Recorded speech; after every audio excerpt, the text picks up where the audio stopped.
Good evening. It is 6:30. This is a Budget and Public Employees Committee. Madam Clerk, please call the roll. Alderwoman Sanye. Vice Chair Browning. Present. Alderwoman Velasquez. Present. Alderman Devotie. Chair Aldrich. Present. President Green. Alderman Devotie. We have 5 present. We have quorum. Thank you, Madam Clerk. With that, we have established a quorum for today's meeting. The next order of business will be approval of the minutes. I will take a motion to approve the minutes from the Budget and Public Employees Committee from Wednesday, November 19th, 2025. So moved. It was moved by the Alderwoman from the 7th, seconded by the President of the Board. Madam Clerk, please call the roll.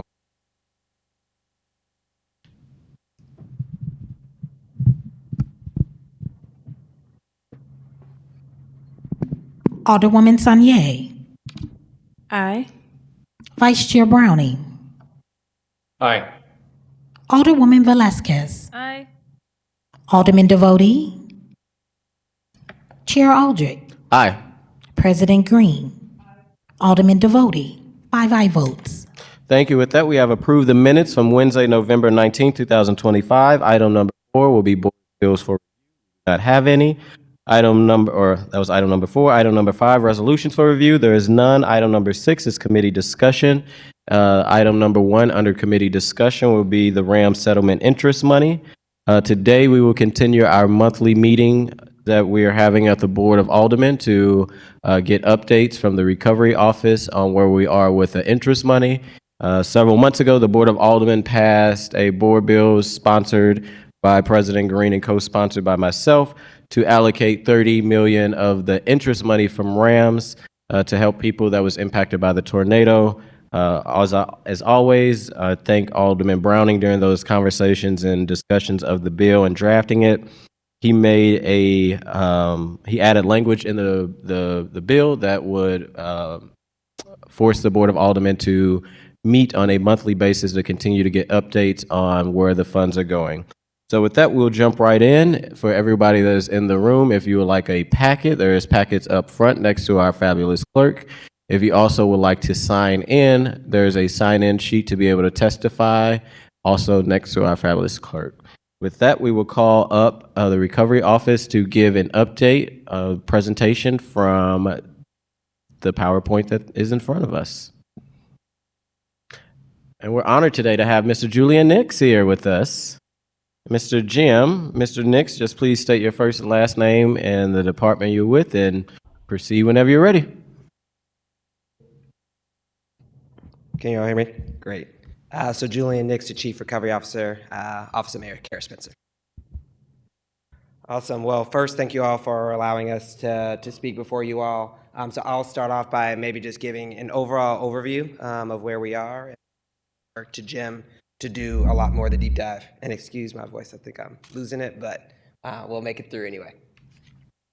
So just as kind of a general overview, and this is more so for those who have not been here before, most of this update is intended to focus on Recovery Office funding transparency updates, similar to what Alderman Aldrich just introduced, to give an overall funding and spending across the recovery effort. So we'll continue to provide that higher level context, because that's a bigger amount than just talking about the $30 million, and then we'll do the deep dive into the status of the Recovery Office Fund, specifically the $30 million, but we'll also start to introduce into here, also being able to report out on the $13.7 million that we're thankful that the Board of Aldermen passed for Board Bill 93, 94, and 95, focusing on housing and winter shelters. And then we'll do some actions today to focus a little bit on what we've done around the procurement process and how we're continuing drive improvements there, and then we'll talk about some of our core priorities for the next month. We will not spend a lot of time focused on the programmatic updates. We'll continue to drive those updates directly with the Board of Aldermen in our broader public meetings. Naturally, since I'm here, I'm happy to answer those questions if they exist. Typically, it's Jim here who can only really talk about finance, but happy to take programmatic questions if those remain as well. So moving forward, just a reminder of where we are in the recovery effort, 3 phases.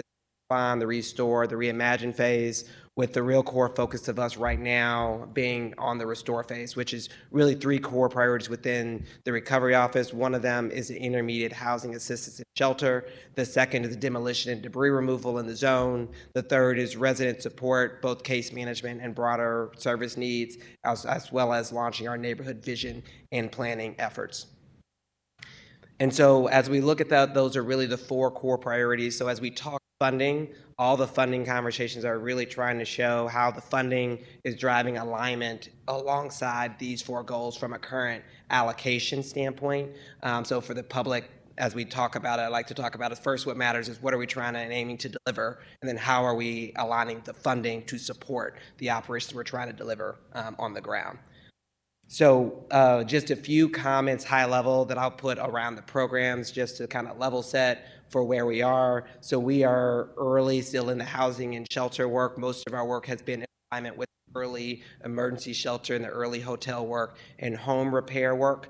But the focus for kind of the last one have been our Code Blue activations, which many have a lot about, which is really around how we have mobilized the money that was supported by the Board of Alders to support sheltering efforts, with more housing efforts coming online in the course of the next week or so from our team.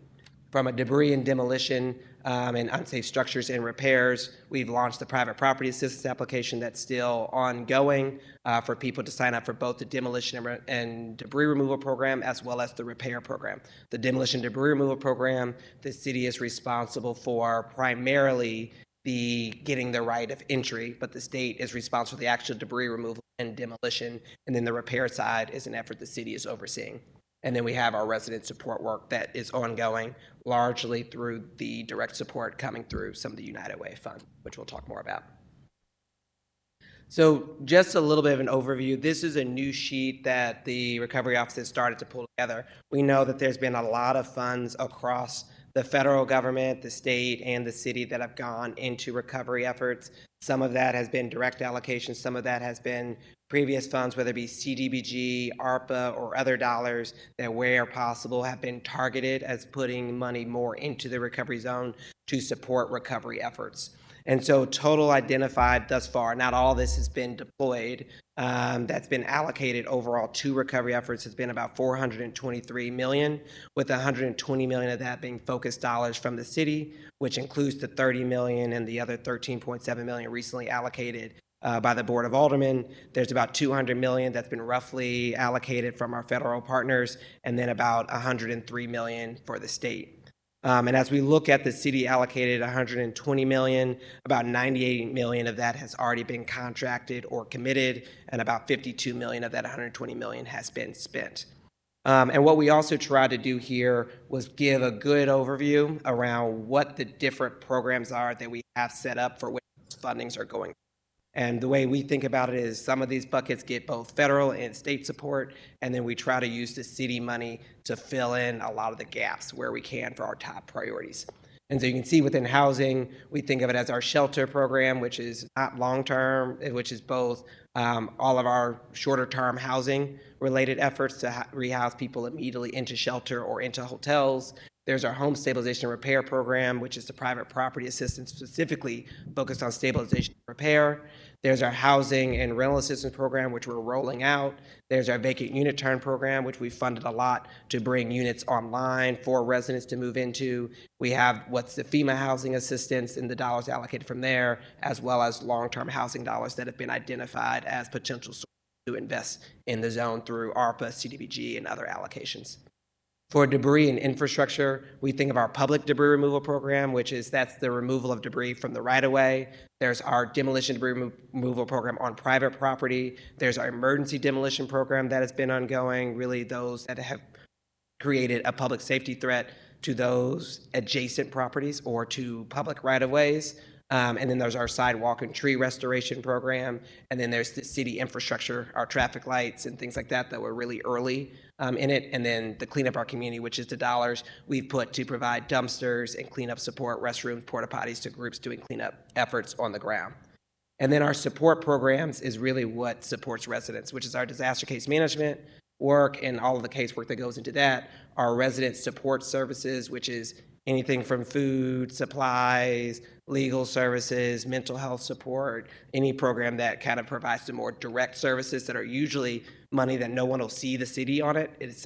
They'll see the community groups who provide those services as the front-facing group. Providing those services. Then we have business supports, and then we have our other FEMA program, and then our initial city emergency response. So, and then of course we have our administrative expenses that happen within the recovery office and cost recovery.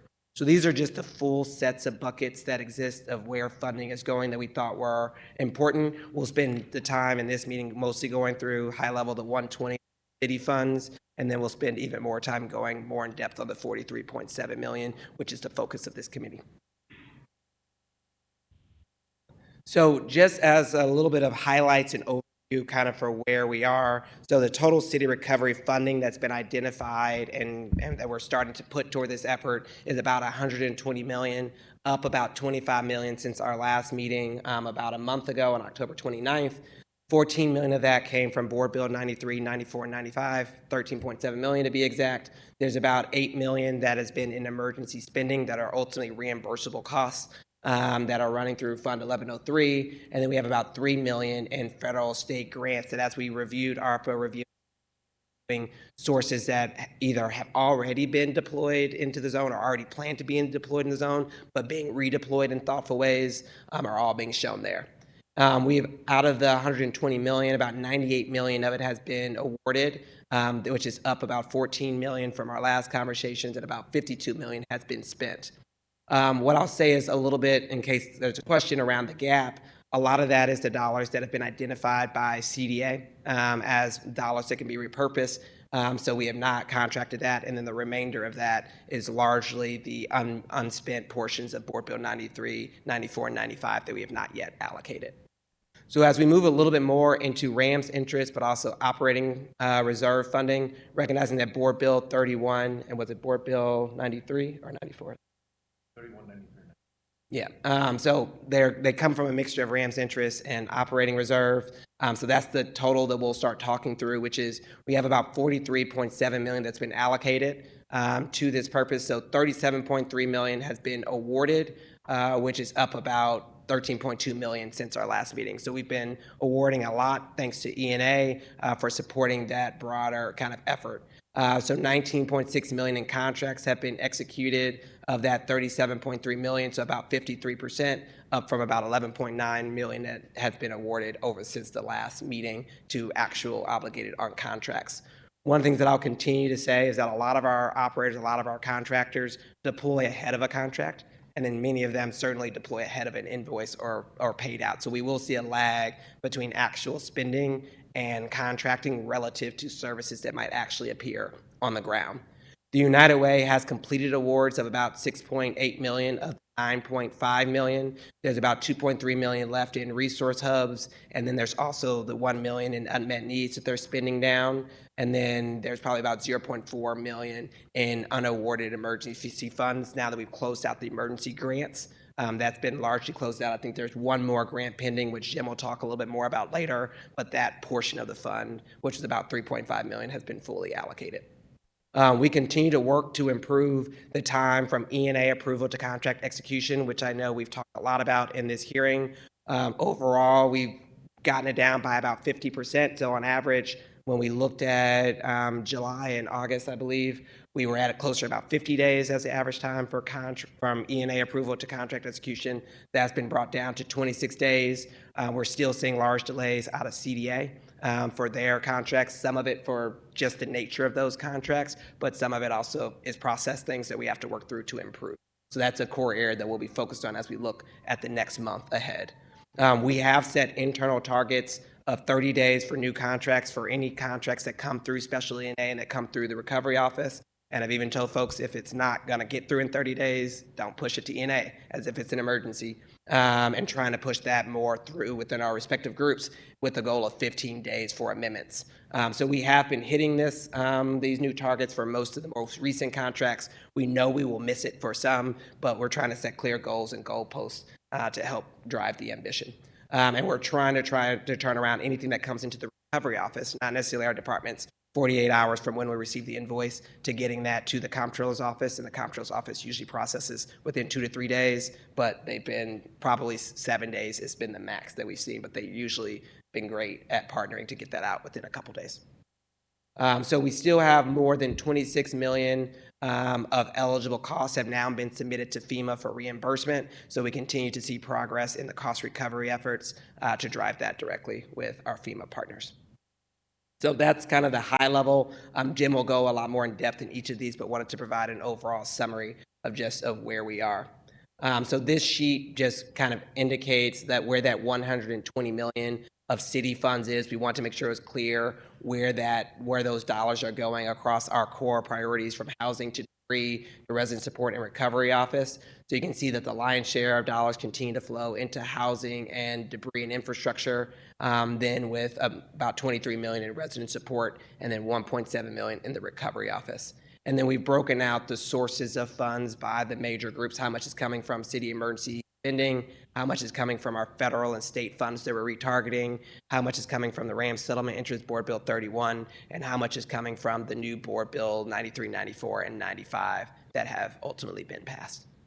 So that's kind of where we are with that. And then this sheet, or the next page, we also want to get a clear view of where we are kind of from a budget versus awarded versus contracted versus spent. So think of budgeted as it is either formally in a budget or it has been announced from our view as intended for a particular area or for source. Awarded means a contract has gone through ENA or whatever the form of an obligation is. So if we have an existing contract, it also could mean it has a requisition or a PO to an existing city contract, but it means it's been approved through the regulatory aspects of our process to be spent. And then contracted means it's a formalized contract that's in place, and then spent is the dollars that are actually out the door from an expenditure standpoint. So where we stand right now, we have about 98 million again of that 120 million awarded. We have about 56.4 million that has been contracted, with about 51.9 million to be spent. And again, a lot of work starts at the moment it's awarded. Even if we're still working through a contract, that will use the ENA letter as a notice to proceed, and then contract is the official kind of terms, and then the invoicing process. So with that, I will turn it over to Jim to do a deeper dive into the 43.7 million.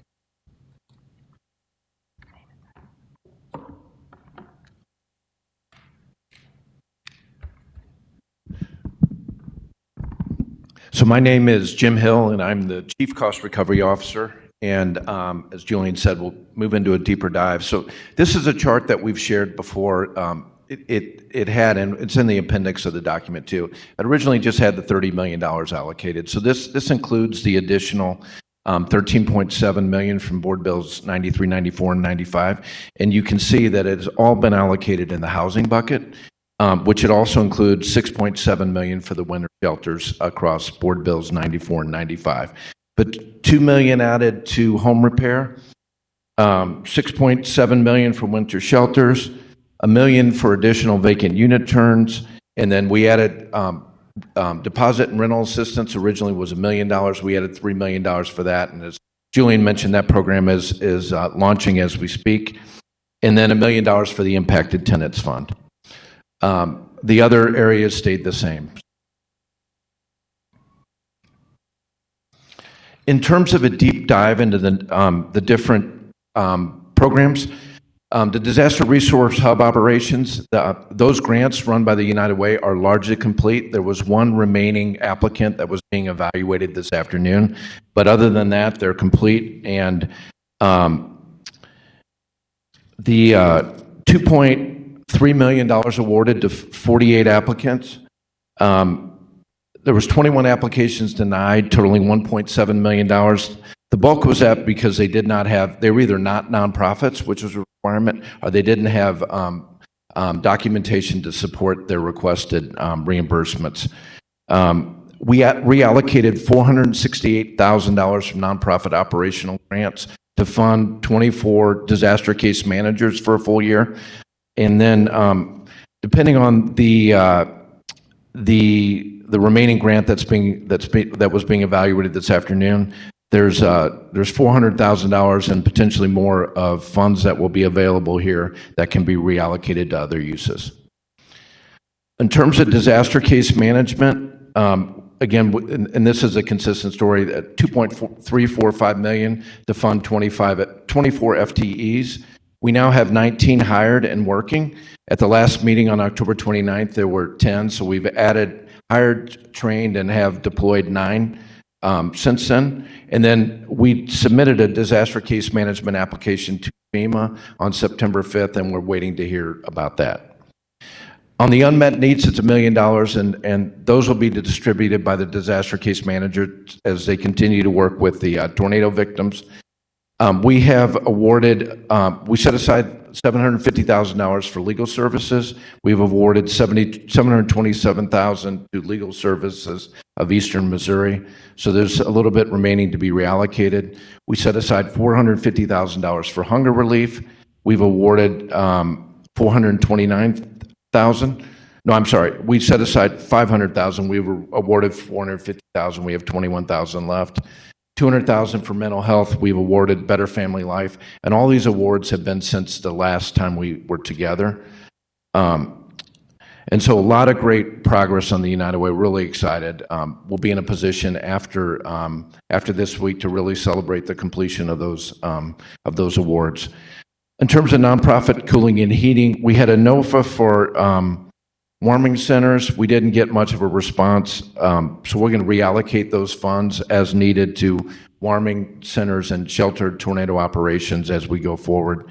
And then we got a NOFA closing on Friday for tornado recovery zone heating utility assistance, and so we'll know about that, and that's $500,000.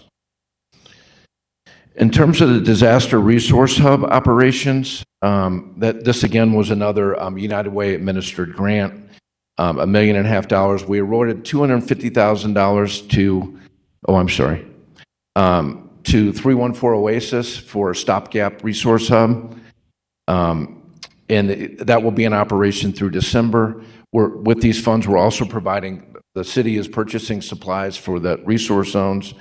And then for the balance of the funds here, we're finalizing a strategy to set up longer-term resource hubs that will operate for a year and to continue to support the tornado zone. We awarded $1.2 million to Diamond Divas for logistics and to operate the warehouse. And then we've got $300,000 to purchase supplies, and we continue to purchase supplies against that, cots, blankets, stuff like that. And then we have $500,000 set aside for the warehouse relief that will expire in April. We're using the Monarch facility. It's a CDA facility that will be sold, so we're going to have to move out of that warehouse into another site, and this $500,000 is set up to cover that lease. In terms of home repair, we now have $7 million for that. A little over $2 million was set up for the Healthy Home Repair Program earlier in the recovery period, and that's administered through CDA with Mission STL involved. To date, we've repaired 11 homes, and we've got 15 in process.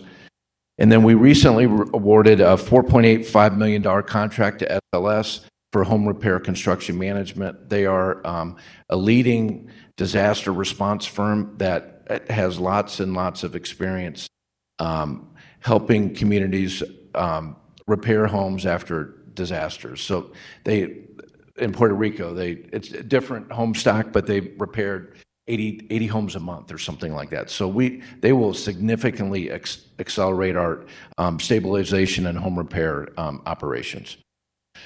And then winter shelter operations, we set aside $6.7 million for that. We've awarded $4.3 million in contracts, $2 million to Peter and Paul as the fiscal agent for the St. Louis Continuum of Care.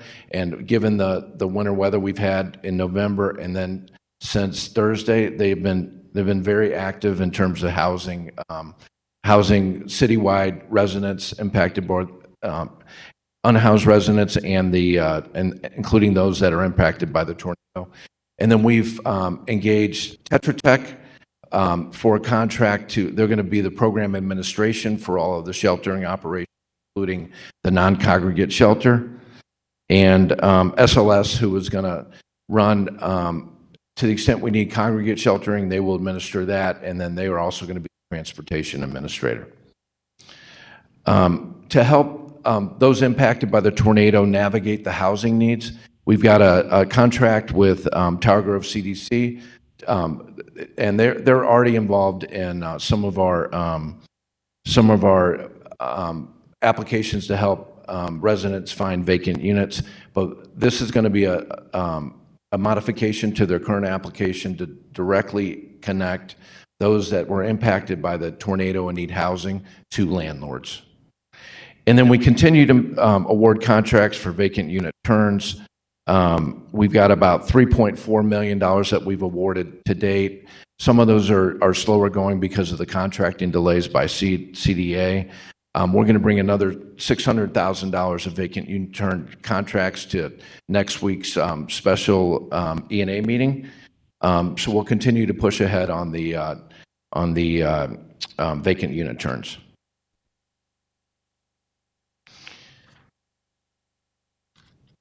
In terms of deposit and rental assistance, one of the things that we were able to do with Board Bills 94 and 95 is add $3 million to the deposit and rental assistance fund that we have. So now we have $4 million available for that. It is being administered by an organization named Forward that we have worked with in the past. The program design has been finalized, and the rental assistance is launching this week as we speak. The Impacted Tenants Fund, we've got a pilot going with a company, and we're waiting to see how that goes. And if that pilot works out well, then that will determine how these funds get allocated there. The Red Cross, very early on, we had a contract with the Red Cross for $500,000, and that was to help tornado victims transition from shelters into intermediate housing. That contract is complete. The Red Cross only needed $87,000 of those $500,000 funds. So we're going to be able to repurpose $413,000 to another firm that is going to do more housing work with a real sprint in December to identify impacted families and get them rental assistance and find them appropriate housing during the winter. In terms of debris removal, we had a $5 million contract we awarded Tetra Tech for right of entry and hazardous assessment, intake, and administration. That program was launched in mid-October. It's moving along. We've got 768 applications that have been received. We've got 100 homes or so that have been through the title search process with a clear title, and we'll be able to start doing the hazardous assessments and then the triage between demo and repair. We also have set up an outreach center and the Urban League on Natural Bridge for the recovery office as a place where tornado victims can come in and get services and support that they need. And then we've got about $400,000 set aside for dumpsters, porta potties, the AmeriCorps private property debris removal work that they're doing on behalf of the city. And we continue to, as needs arise, those funds are available to support the community debris removal. And then no real changes in the recovery office. It's fully staffed. We've had a lot of great success with the FEMA cost recovery with $26 million submitted to date.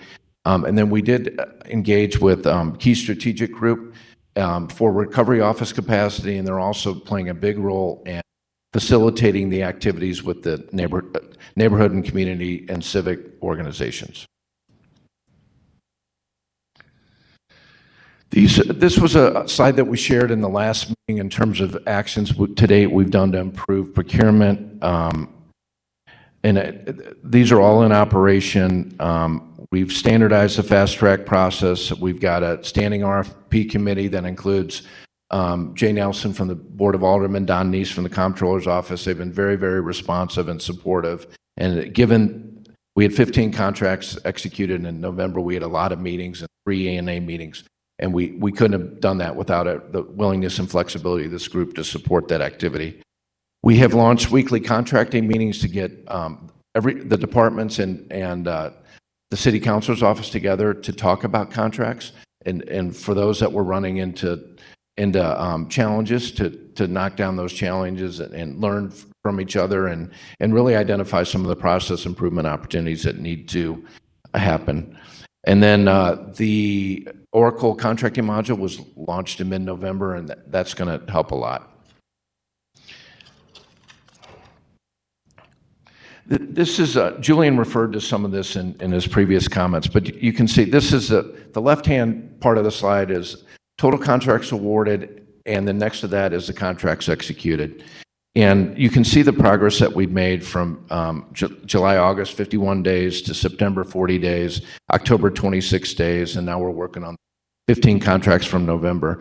But really, the keys have been, one of the big keys has been the recovery office, me, learning all the steps that's required to get a contract through the city processes, which has been a huge help. We also have dedicated legal support, so we have 3 attorneys that are pretty much full-time dedicated to these recovery office contracts. And one of the things that has been very helpful is we go through selection committees and we make a selection. Those usually come about a week before the special E&A meeting. They're able to start working on the contract immediately with the selected vendor. So by the time we get to the E&A and there's an approval, we've got a very solid working draft. And then it's just a matter of then finalizing that draft and then working it through all the different city steps in the process. The comptroller's office has been incredible. Both the comptroller and the register prioritize tornado recovery contracts. So we typically get an almost immediate turnaround when contracts are in their departments. And again, I mentioned this Oracle contracting. One of the things that it's going to do from a workflow perspective, we will be able to know where the contract is at any point in time, and that will save countless days at many steps in the process where stuff just gets stuck in a bin somewhere and you don't know where it is. So a lot of success there, although we have a lot of work to do with the November contract. In terms of public assistance cost recovery, we've already mentioned this, more than 26 million been submitted. We expect to submit another 3 or 4 million by the end of December. The challenge we have right now, though, we've only gotten $88,000 of reimbursements from FEMA. Part of that is there's a normal lag in terms of the time, but the government shutdown has really, really hurt. So they're back, which is great, but there's a lot of catching up to do to get us to get some of these reimbursements flowing back into the city. Julian. Perfect. So just to talk a little bit about what our core priorities are for the next month. One, of course, it's our winter outreach and housing efforts for all our unhoused, including tornado, which is both continuing to expand our congregate and non-congregate shelter services for the unhoused. So I think we've gone from about 120 beds to over 285 beds with surge capacity of about 350 in our congregate shelters since we started our Code Blue activation. We're looking to bring that online to at least 600, but also to bring on more non-congregate shelters. So continue to expand that will be a core focus with the funding that we've received. The second is launching the down payment and rental assistance with Forward. So that program will be launching next week. For more of a public perspective, I did want to caveat to say that will be more of a direct outreach to folks who we know are there from a tornado perspective as we kind of look at that core program. And then we have the home stabilization repair program, leveraging the new construction management contractor, SLS. Most of those homes will start to see some of the work with inspections and things start over the course of this month, but we'll probably see the first house that SLS starts to do in batches happen at the beginning of the new year. So our bigger focus right now is getting people into stable housing, recognizing that if you haven't really started on repairs to your home, getting that ready to be for winter or the winter that we're in right now isn't going to be a sufficient option. So the second is we still continue to work on the scope and timing of the debris and demolition removal with FEMA and the state of Missouri. It has been frustratingly slow, to be transparent, but we also recognize that the processes and things around it are really strict, and then working especially to make sure that it's reimbursable by FEMA adds to that, especially with all the constant changes. So we continue to work through that with our partners, but our biggest focus from a city continues to be our right of entry and the assessments and structural inspections. We did launch the private property assistance dashboard online, so that is now public. We did not do a formal public announcement because we wanted to pilot it, test it, make sure it was working. But people can go on and at least have properties applied for private property assistance in their area. So you can see which parcel and which house has applied. And our hope is that alders, you all can help, but also the broader community can help start to identify neighbors or other people who haven't applied that should apply. It doesn't have any personal identifiable information, but it does have the address of the specific parcel that has applied for support. The other piece is to complete we have our next special E&A on December 10th. We know we have at least 10 contracts that'll be coming through for 60 vacant unit turns. So we'll continue to roll that out, but some other contracts that'll probably come through that meeting as well that we have finalized. I'll let Jim talk more about it because I know we may have had one or two more that came in today. The other big piece is you saw in the chart that Jim previously supported that showed the Affordable Housing Commission and CDA contracts are still the large number of contracts that are still left outstanding. One of the things that we have set up is we recognize that some of those processes, because you're doing repairs to property, it just actually has a much longer legal process to get those contracts through. So one of the things we have been working to set up with some of our nonprofit partners is to launch a pilot program with a nonprofit partner and a for-profit bank to basically provide the bridge capital between city funding from an E&A letter to project execution. That's backed by a loan loss reserve fund. So that program will help so that the timing of our contracts and getting those finalized are not what drive the contingency on these groups being able to begin the construction work. So this has been an effort we've been working on for the last 2 months that we finally have gotten ironed out and think we'll be ready for a public announcement and making that directly available to all of those who qualify for vacant unit turns to be able to access. And then again, we'll continue to work to accelerate the contract execution really toward our goals of 30 days for contracts or new contracts and then 15 days for amendments to existing contracts. And with that, we'll turn it back over to Alderman Aldridge and the committee for questions. Thank you, Mr. Nixon. Mr. Jim, I will go in order of seniority with members on the committee if they may have questions on the presentation, starting with Alderwoman Sanier. Or, sorry, starting with Alderman Browning, Vice Chair Browning. Hey, thank you, Jim and Julian.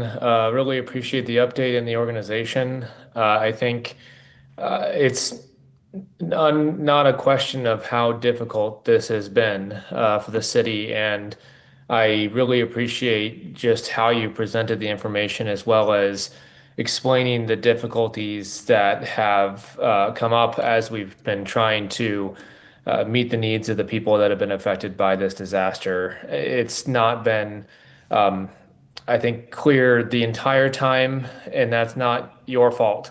That is what happens when a city has to grapple with a disaster of this scale and turn around on a dime and start, figuring out how to be the disaster response that typically we would not have to figure out how to be in a normal situation. So I appreciate the amount of information that you provide tonight, as well as the quick pivot when the snow hit to realize that tornado relief is tied to the snowfall and the needs this winter, and to treat them both as the emergency that they are. So I just, again, want to express my gratitude to you and my support in going forward. I think that this has been done as well as possible given the tools we have, but no question that we need to continue to try to do better, and I think you've tried to do that every step of the way. So thank you. Thank you. Thank you, Alderman Browning. Alderwoman Sanier. Thank you, Chairman. I would actually like to wait for public comment before asking my questions and giving my comments if possible.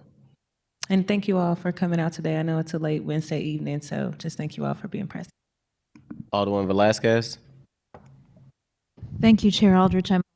I would also like to wait for public comment. Madam President.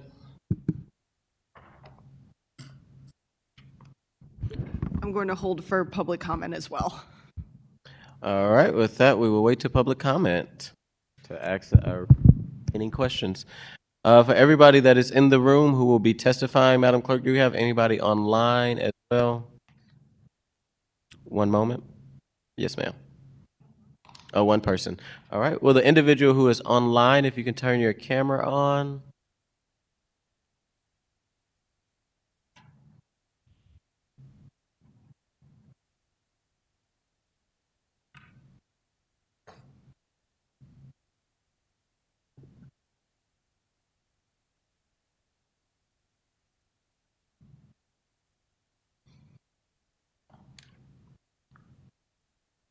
Again, for the person that is online, if you want to turn your camera on.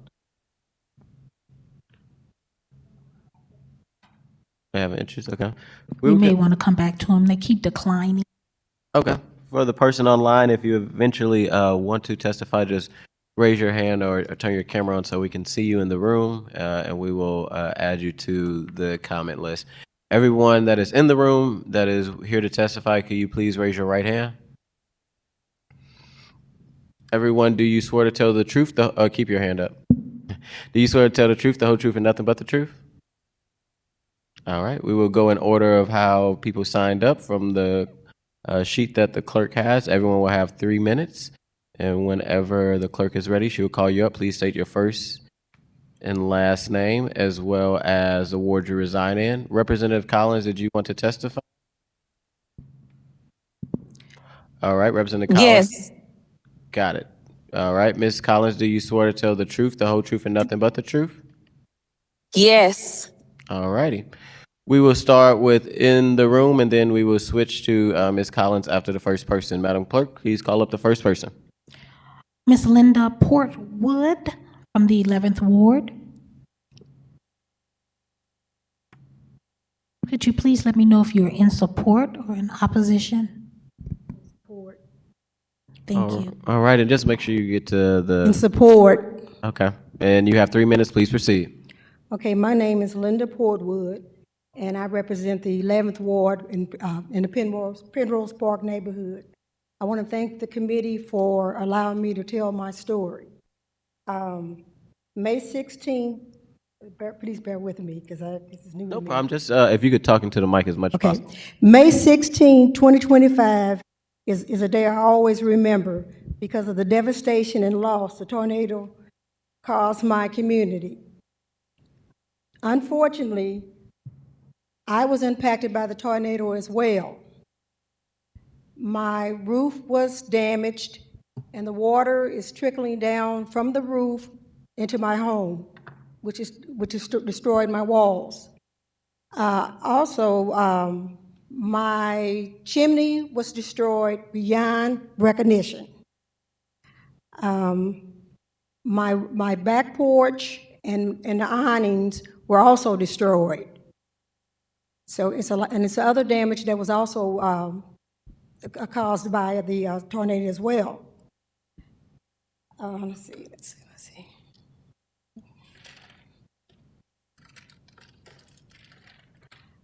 My neighbor, my next door neighbor, and surrounding neighbors also sustained a lot of property damage as well.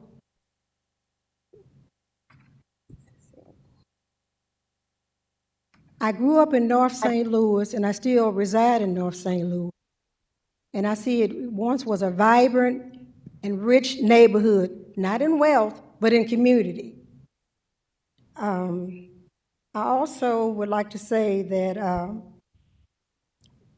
it really, really saddens me, and I get a little emotional when I think about how the tornado impacted my neighborhood. When I walk around and when I ride around the neighborhood and I see the dilapidated buildings, homes, abandoned neighborhood, streets, abandoned neighborhood schools, and local restaurants and neighborhoods vacant.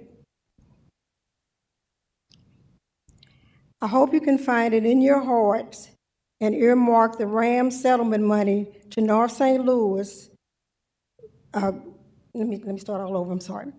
I hope you can find it in your hearts to earmark the RAM settlement money to North St. Louis, the North Star, so we can rebuild and return to a rich and vibrant community that we once were, but even better. Thank you in advance for your consideration. Thank you. And thank you for coming out. No, take your time. You did wonderful. Thank you, Ms. Portwood. Next, we have online Ms. Kimberly Ann Collins. All right, Ms. Collins, please say your first and last name, ward you reside in, and you have 3 minutes. You may proceed. Okay, thank you. Forgive me because I'm driving. So I'm State Representative Kimberly Ann Collins. I represent the city of St. Louis in the Missouri House of Representatives, 103rd General Assembly, and I live in the 12th Ward of the city of St. Louis. You may proceed. Okay, thank you. Thank you for allowing me to give this testimony today. I just wanted to come up here and uplift a couple of things. So at the state level, when we went back to special session over the summer, I know I was steadfast focused on what is it that I can do for my district. And seeing that about 85% of my house district has been impacted by this tornado, it really does hit home, including my own home was impacted. And I had been displaced for a little bit until I, found the funds to fix up my own home. And so, of course, that process has been really hard. And for me as an elected official, I have to come out the house and still wear a shield and still help folks as if I don't need help myself. But what I will say is we went back to special session and we appropriated $125 million, in which 100 of that went into funds directly to the city of St. Louis. And then the other 25 million went to the Missouri Housing Trust Fund that's being administered by MHDC. I bring that up because there are grassroots organizations who have been awarded funds by MHDC who are really doing the work, but they get overlooked and overshadowed by bigger organizations in the city of St. Louis. And they also get overlooked by the city of St. Louis current administration. They don't get overlooked by me because this is a public list on MHDC's website. And you can see those organizations that got awarded. And so they either apply for funds for either home repair or funds for housing services. And some organizations actually applied for funds for both. And so many of these smaller grassroots organizations, such as like the Buchanan Foundation, which is in the Beta neighborhood, but serving impacted residents in the city of St. Louis. And then you have another organization that's a 501c3 organization in good standing. All of these organizations are in good standing with the state of Missouri, like Wherever We Are, Inc., which also is in the 12th Ward, and it sits on Kings Highway, a small organization ran by Julia Bourret, who is using everything that she has, every resource that she has. These organizations are helping folks through housing services, which include a number of eligible activities from rental assistance to mortgage assistance to utility assistance. And they utilize those funds for hotel assistance. And then they've also been using those funds to help cover the costs of essential supplies and appliances that were lost in a home during the May 16 tornado. So when individuals who have been displaced found, connected with different landlords, they need essential supplies, they're able to utilize those funds for those needs as well. I say all of this to say that, and One Silver Star, these organizations, along with many others that are currently applying for these funds, and honestly, we just had a meeting today to award the next round. These organizations are overlooked and they've never talked to anyone in the recovery office. And I would believe that individuals in the recovery office or in the mayor's office should make themselves available for those organizations, should make themselves available. It's okay for us to get out of our comfort zone and walk into those offices, which is public records, and say, hi, I'm such and such and I lead the recovery office, or hi, I'm such and such and I'm from the mayor's office. What can we do for you? Because that is what I did. I wasn't familiar with all of these organizations. Most of them I was, but for the ones that I was not familiar with, I made myself available and I showed up in real time to help them and ask them what did they need. Many of these organizations are not connected in real time to the landlord inventory list. And Julian, I know, sent me an email and has connected me with Ella Gross, but I'm saying it is almost 200 days plus later, and we knew that organizations were being awarded, but we constantly look over the smaller grassroots organizations that do receive housing disaster relief funds, but they don't get a call from the city of St. Louis to be a part of the conversations. That is what I have a problem with. I also have a problem that as a state representative, when I reach out and I inquire about things, I'm being treated as if I'm not an elected official, and I'm being treated as if I'm not organizing or trying to help folks on my end in my office. Now, these are my residents that elected me into office. And oftentimes they're calling my phone at 1 o'clock, 2 o'clock, 3 o'clock, 4 o'clock, 5 o'clock in the morning, and I'm going to answer it at all times. So I want to say this to individuals in the mayor's administration, and I want to say this to anybody else that's listening that are the powers that be in city government. If I'm reaching out to you all to ask a question, don't treat me as if I am just a regular citizen. I don't want to find out updates when my residents find out updates. I too want to be included in the conversations that you all are having behind closed doors.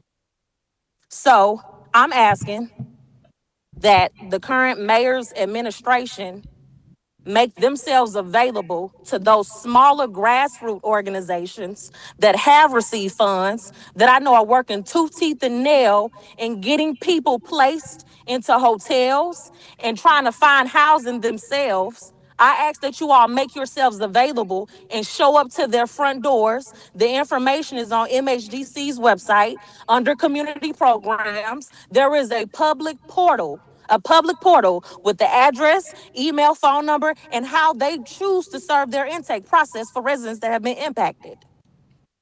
You all can show up, and I'm talking about the current mayor's administration. Thank you, Ms. Collins. Yes, That's your time. Catholic Charities and Salvation Army have been a part of these conversations, but I'm talking about those smaller grassroots organizations that receive state dollars. They deserve to be a part because they're part of the recovery process too. Thank you. Thank you, Representative. Next, Madam Chair. Next, we have Ms. Teresa Wilkins of the 11th Ward.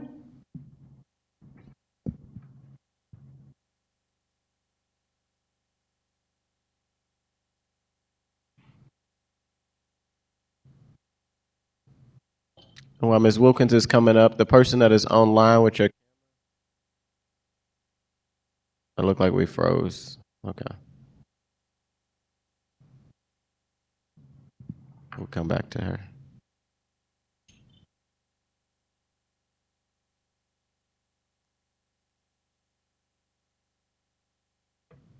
All right. Ms. Wilkins, they read your name, and you're in the 11th Ward, so whenever you're ready, you may. Thank you for receiving me again. I am Teresa Wilkins, the 11th Ward, the O'Fallon neighborhood. I was impacted by the May 16th tornado. My house sustained roof damage. My back fence sustained damage. The trees, after the tornado hit, my backyard looked like a forest with the debris that was in there. The debris that came down also destroyed my back steps, the ledge for my back step. So it was destroyed. I have roof damage. I have chimney damage. And I want to say that I appreciate everything that has been done for the relief effort, even though more needs to be done. It was very humbling to sit in the dark for 6.5 days until they got my lights up. It was hard coming home every night to that dark space. So we thank you for the efforts. The light post was the tornado destroyed a light post. Couldn't understand, but it took almost until 2 weeks ago for the light post to be repaired. Again, being a single senior citizen, I need light when I come home in the evening time. My neighbors and I, we continue to need the support that these RAMS dollars will give us to get our properties back together. What we haven't heard is so many people don't have insurance, and that's been an obstacle to getting repairs done. So money put into stuff like healthy homes, we need that in order to get our lives back together. We are all citizens of St. Louis, and we want our city to be the best that it can be. But it's just disturbing when you drive in neighborhoods like driving down Newstead between I think south of Natural Bridge. I don't recognize parts of that street anymore because a tornado came and devastated it. So whatever can be done expediently and in support of the RAMS money, we and I appreciate that you do it for us to get back to life as we know it. Thank you. Thank you, Ms. Wilkins. Thank you, Ms. Wilkins. Next, we have online Ms. Pat Miller. All right. Miss. Yes.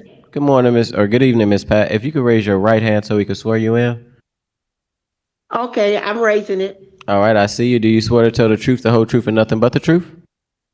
Yes, I do. All right, Ms. Miller, just state your first and last name, the ward you reside in. You have 3 minutes. Okay, my name is Patricia Miller, and I live in the 10th Ward. All right. You may proceed. I am very disillusioned and disappointed with St. Louis Recovery. We thought that this was going to be a place where we could come and have our problems solved, a place where we could go to and talk to people who would encourage us. I am rebuilding my home at 1117 Baird. I called and I asked for a tarp. The people that they sent out did not know how to put the tarp on, and the tarp came off. And I just haven't seen any success stories when it comes to St. Louis Recovery. My house was broken into. If I had waited to call St. Louis Recovery, the house would still be unboarded. I had to advocate for myself and call the police department. And I got somebody to come over. So I'm just wondering, what type of services, do they have any success stories? Most people who have signed up have never been called back. There's a lot of theory going on, but what's concrete? I think that I was talking to a lady tonight at the planning meeting, and she said most of the people who were appointed to the committee for the mayor is recovery are under 40, and I'm way over 40. But I'm very disillusioned and disappointed, because if the recovery was doing what they said they do, if I have an issue, then they should be able to handle it. If not handle it, acknowledge it and call me back.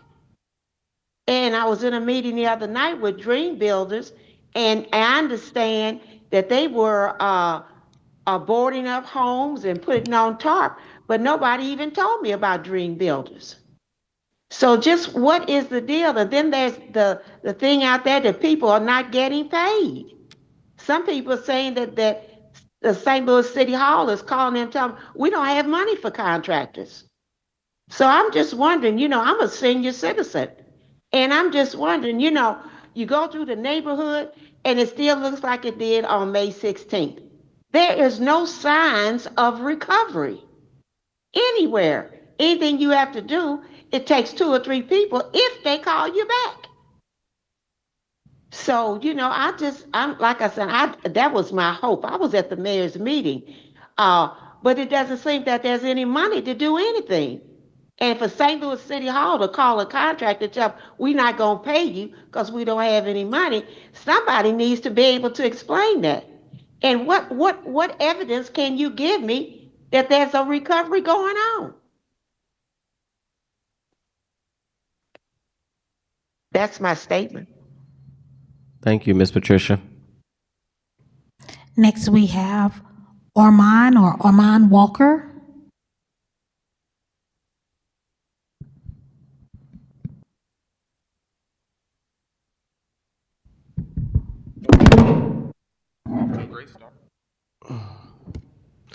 You can hold it if you want. You don't have to. Okay. Kind of have it there if I can. All right. Just state your first and last name and the ward you reside in. You got 3 minutes. All right. I am Armand Walker. I reside in Ward 2. I'm with the Party for Socialism and Liberation. I'm a lifelong resident of St. Louis. So I want to start by just recapping a couple of key facts that I'm aware of. So we know that at least 5,000 homes are in need of repairs after this tornado.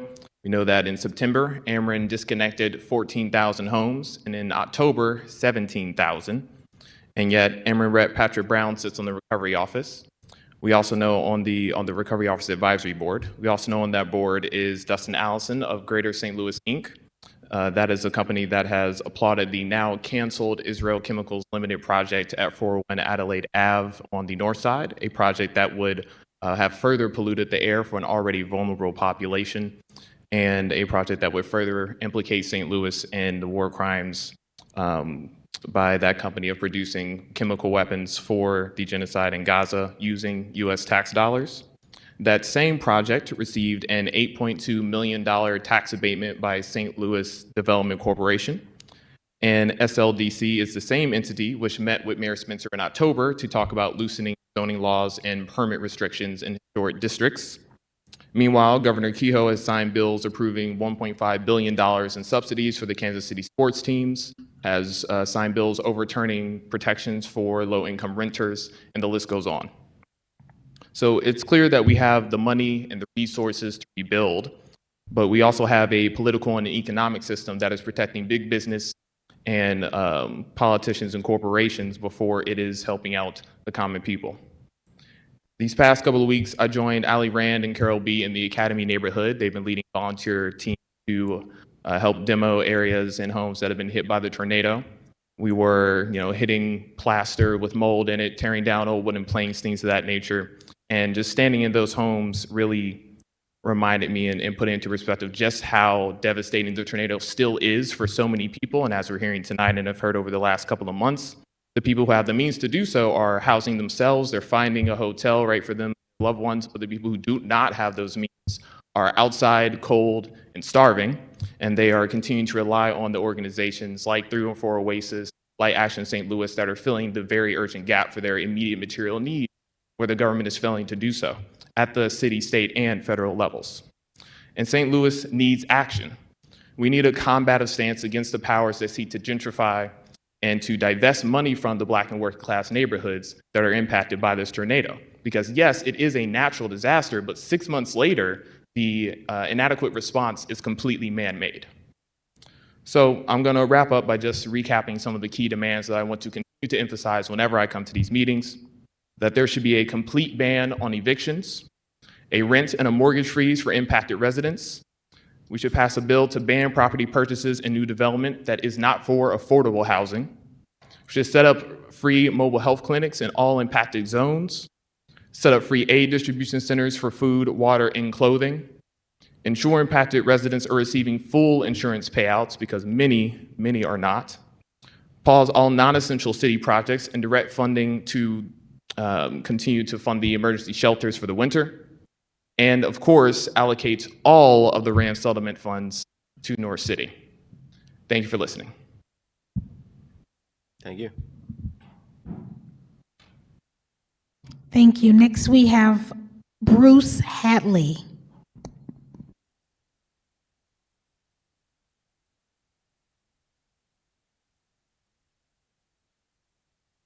All right, Mr. Bruce, just state your first, last name, the ward you reside in, and then you have 3 minutes. You may proceed. Yeah, my name is Bruce Hadley. I live in Ward 2, and thank you for these meetings, these listening meetings, and I come away with, questions that I can't answer right now, or I ask even, because it's quite overwhelming, I think. But before the second ward, I moved back to St. Louis in 2001 after 30 years away, and I love living here. But before I lived in the second ward, I lived in an apartment about 2 blocks south of that appropriately named Delmar Divide, where living conditions between north and south were very evident, right? I don't need to describe it to all of you, I'm sure, but it's why I'm motivated to give some input tonight. To summarize my two main opinions, I agree with others who have spoken at previous meetings and who have done so again this evening. And I hope that some of you alder people agree as well that, number one, that all RAM settlement funds, it sounds very simplistic, but all RAM settlement funds should be directed toward the tornado emergency and its recovery. For short-term needs such as winter housing, health needs, and so forth, and long-term rebuilding and infrastructure.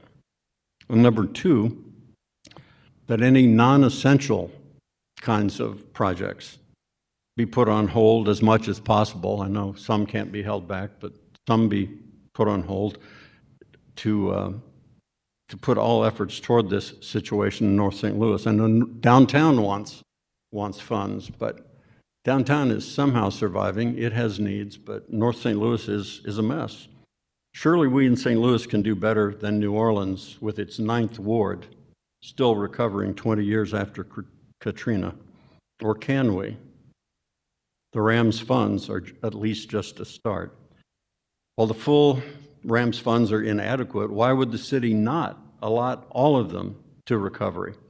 What city project is more important? The RAMS funds have been sitting there, and I know they're a source of income through interest and investment, but they are ready to be of real help.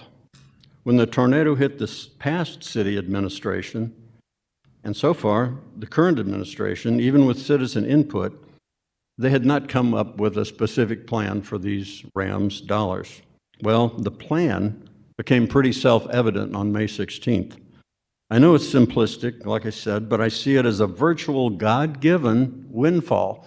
Nobody planned, really, we couldn't count on the RAMS, but when it came in here, there it was, a windfall that was just waiting to find its perfect use. And I've personally been involved up in North St. Louis because after the tornado, I wanted to help. And about 15 years ago, it was certified by the U.S. Forest Service as a certified chainsaw operator. And so for about 3 weeks straight after the tornado, I worked with other chainsaw volunteers, cutting trees off of roofs, off of the sides of houses, off of cars. I could mention all these names, Carlisa and Sherrick and other people I met, just wonderful people who just needed help. We worked with citizen groups, and I'm not pointing a finger at the city, but it was all volunteer groups, citizen groups, Action St. Louis, and 3 nonprofits. And the person online mentioned Dream Builders. Dream Builders was one of those nonprofits doing tarping of roofs and so. They set up a command center and supply center at 4142 MLK.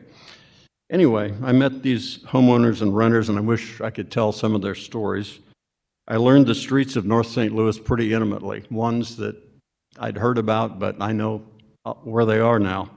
And the needs are very dire up there, and I hope every alderperson has driven the streets, not just you all here, but the rest of the aldermen. I hope everyone has spent some time up there, driven the streets, and visited with individual citizens. Anyway, they need the citizens' help, and I'd love to be of practical help going forward. Thank you. Thank you, sir. Thank you for being here. Thank you, Mr. Hadley. That will be all. Is there anyone else in the room who wanted to sign up?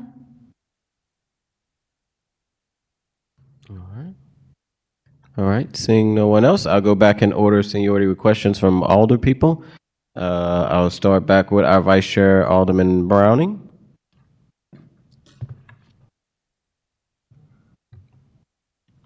Thank you. I have no additional questions. And just again, thank you for everybody that came out to testify tonight and your time. We do hear you, and we do know that we need to pick up the effort. Alderwoman Tanya. Thank you, Chairman. Again, I just want to thank you all for coming out and participating in the process. I have just, the situation that's happening is really devastating, and it's getting freezing cold, so it's certainly an alarming situation. I have been in conversation with residents, have been talking to organizations on the ground, have talked to other elected officials, and I just hear a deep alarm and sense of concern. I think we have that in the city too as well. But I just want to make sure that you all, as much as I can, I think sometimes it can be easy to feel like there's a vibe from us that we are maybe not impacted, so you're not concerned. And I just really hope you all know, like, I do fully understand the urgency of the situation that is in front of us.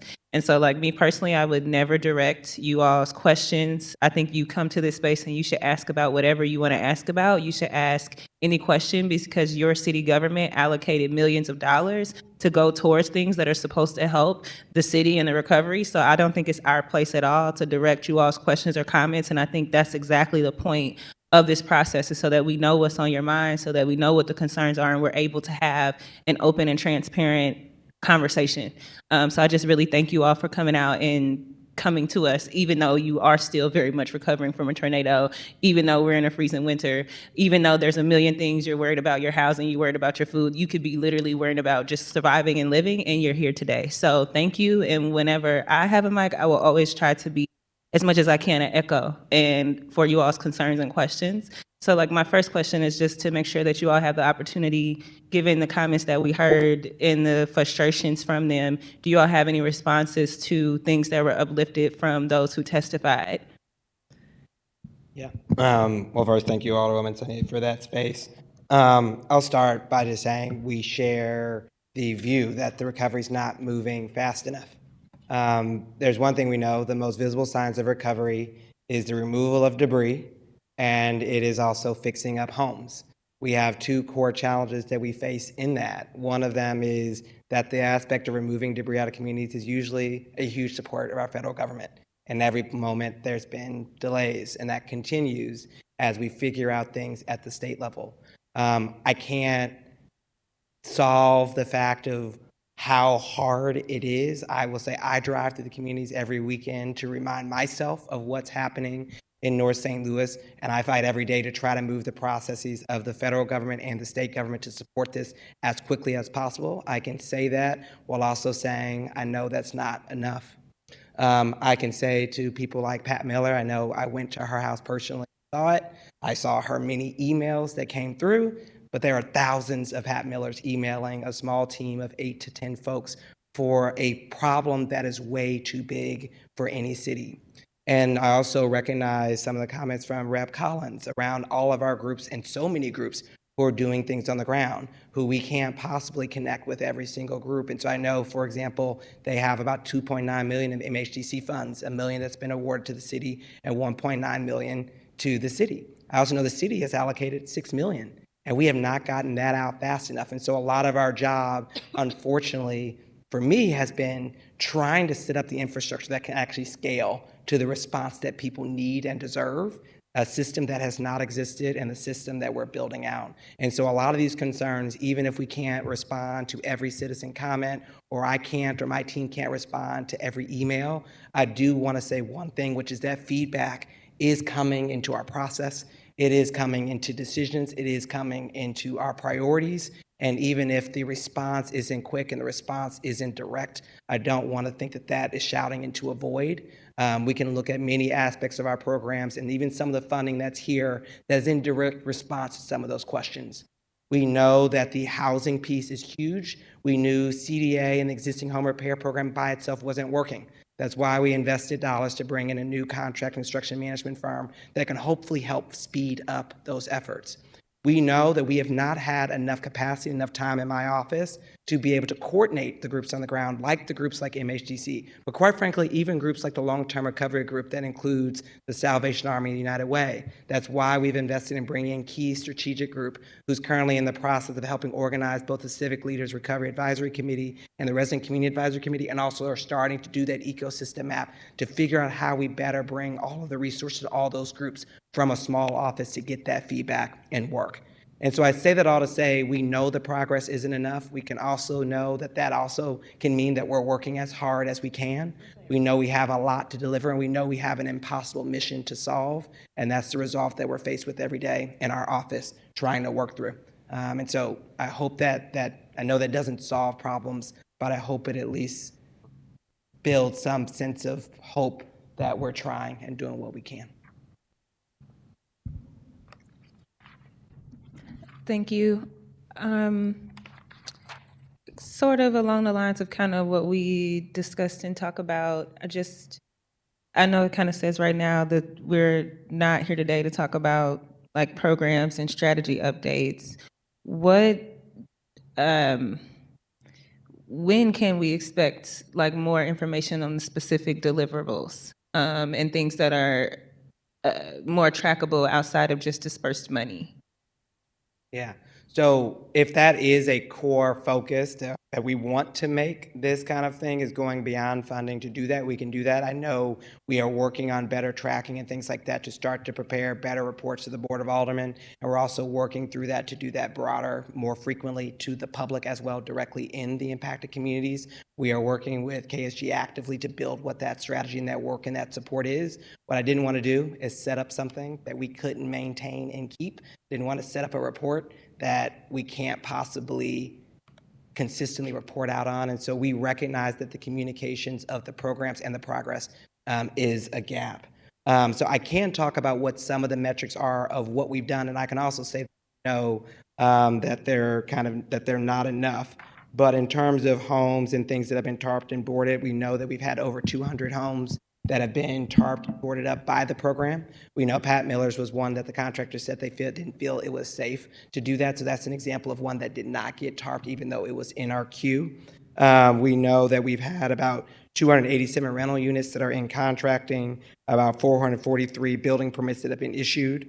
We know we've removed about 113,000 tons of debris out of the areas, out of the neighborhoods. That's been not the result of only the recovery office. What we have done is taken the debris that community and the groups that a lot of these groups have talked about that have moved debris to the curb. We have just done the part of picking it up and moving it to the landfill, but we know the large work is on private property that has been held almost completely by volunteers and community members. And so we've tried to support them as best we can while we get our programs stood up. That's been by providing dumpsters. And I don't have the latest numbers on that, but I know we've provided a ton of dumpsters directly out into for some of those volunteer days. We've had about 40 buildings demolished, about 6 in the city, about 6,000 trees cut or trimmed that we've supported. We have about 14,700 non-congregate shelter nights funded by the city through these allocation efforts. And so we are working to make a lot of these types of metrics more public and more consistent in public reports. And that's something our team is actively working on and building, and we'll be rolling it out over the course of the next month. Thank you. I don't speak for the whole committee, but I do think what I would like to see is definitely like when we have these monthly meetings, reports on those numbers. Like I look at it like, okay, as a Board of Aldermen, we gave this whole chunk of money, and then the point of us having these conversations publicly is to be given like specific updates. So I think being able to say 200 roofs tarped or all the number of things that you all are doing. And I think what I would just say to you, Director, is like, I know you're standing up an office from scratch. And so I think sometimes, obviously, especially under a tornado, there's a lot of pressure and like not wanting to maybe say the wrong thing or being hesitant to say, listen, I'm still working on this strategy. I'm still building it out. Thank you for bringing those organizations forward. If you could send that to me an email, I will work on contacting them. And then like at next month's meeting, hey, last month we were told these organizations to connect with, this is what we've done. And I know that can be difficult as a leader where there's a lot of pressure because literally human lives and our city is on the line. But I think leaning into that type of transparency and almost vulnerability as far as being honest about it's hard work to do this stuff from scratch. There's no blueprint that we have to follow. There's no, you know what I'm saying? I think that's okay. But I think we got to balance that with making sure that we're letting residents know that we hear you. And that's why we want the space so you can let us know what the issues are and what the gaps are, even if it is conflict and tension and people are upset. I really appreciate Representative Collins' comments. I know it's not the best, but I think, yeah, as a city, it sounds like we got some better coordination to do with state funding that's coming down and some of those organizations that are tied to that. I think we should just lean into that and say, hey, that's a weak spot. Thank you for bringing that forward. And then if she's willing to have the conversation, work with her, because it's just about the people and delivering from them. And we're doing it from scratch and there's no blueprint. So I just wanted to say that because I know this can be intense and pressure. I was a little bit of I do not like being told what's not for today and feeling like I'm being directed in what I'm to ask, because I feel like we are to ask whatever we are to answer what the people ask of us. And if the answer is that's a state thing, that's a federal thing, or hey, we're still developing that, thank you for bringing that. I've learned in my experience, like, better to be transparent about that. That was a lie. I don't know if you wanted to respond to that, but I know this can be intimidating, and I just want to make sure I'm being transparent with you and the public on like my feelings and thoughts on what we're discussing. Do you know, as far as one of the things I've seen mentioned is a lot of questions about United Way and their administration fee. Can you speak about that and what that is, as far as any profits they may be holding, or how are the funds that's being given that's going to United Way, how much of that is being used on administrative costs versus how much are going to the deliverable of services?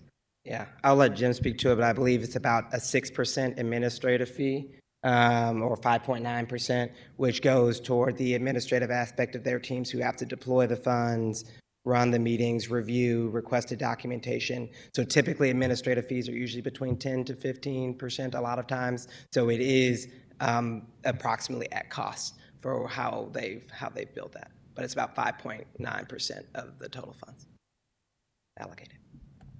Thank you. I think this question is a little bit more specific to the outreach work that we've been kind of discussing, and I'm just pulling up the slide here.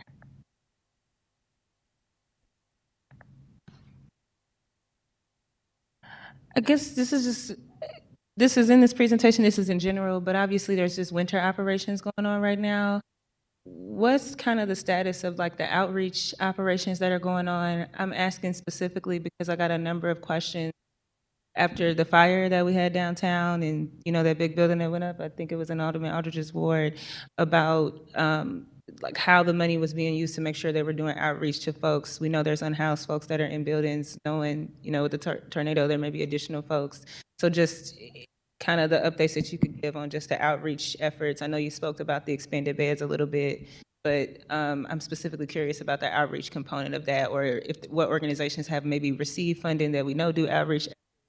Any information on that? Yeah, so thank you for that. What I would say, so in terms of outreach, so we did have the people within DHS who have largely gone and directly reached out to kind of the community, especially the ones in our core hotspot of housing communities, to make them aware of shelter. We've also organized the respective buses to go to the popular sites where we know have been very, very active with the homeless community to make sure they're aware of those resources. Naturally, we don't have a large team to outreach, so our goal has been send out press communications to our alders, send out press communications to a lot of the groups on the ground.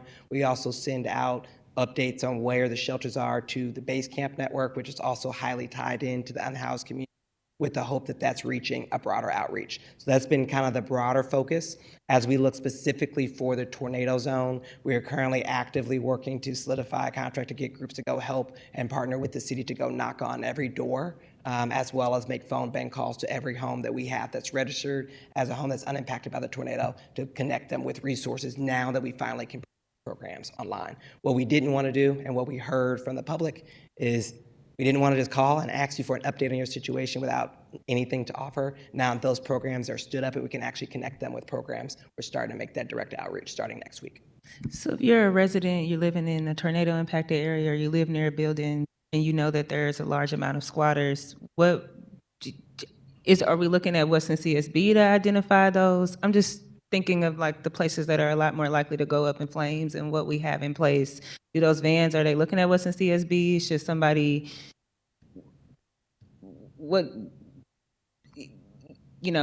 does those vans go to those, how are we identifying kind of like vacant structures? Is that a part of this, like the outreach effort? Or if you know of a vacant structure as an alder or as a resident, how could you bring that forward and make sure that, because you mentioned the vans, so I'm just curious about how are those, I know you said popular points, how does that fit into the mix for residents that may know of popular points, or alders that may know of popular points that need to be outreached to? So one, I'd say if alders know, we need your help. So if you know there are areas or things that are common misses, please let us know. We've been relying on the trust of the outreach workers and unhoused community who do this work to do that. We also know that we've sent and gotten in flyers to people, and they have decided to go locate back into what's commonly called a VACO in it, which is to go in vacant property. There's a lot of dignity for people to stay in a place that feels like their own, even if to us it's a vacant property. So what we've been trying to do is do outreach. But if there are particular spots, we have spent the last week or two just trying to set up the shelter operations and the rally points themselves,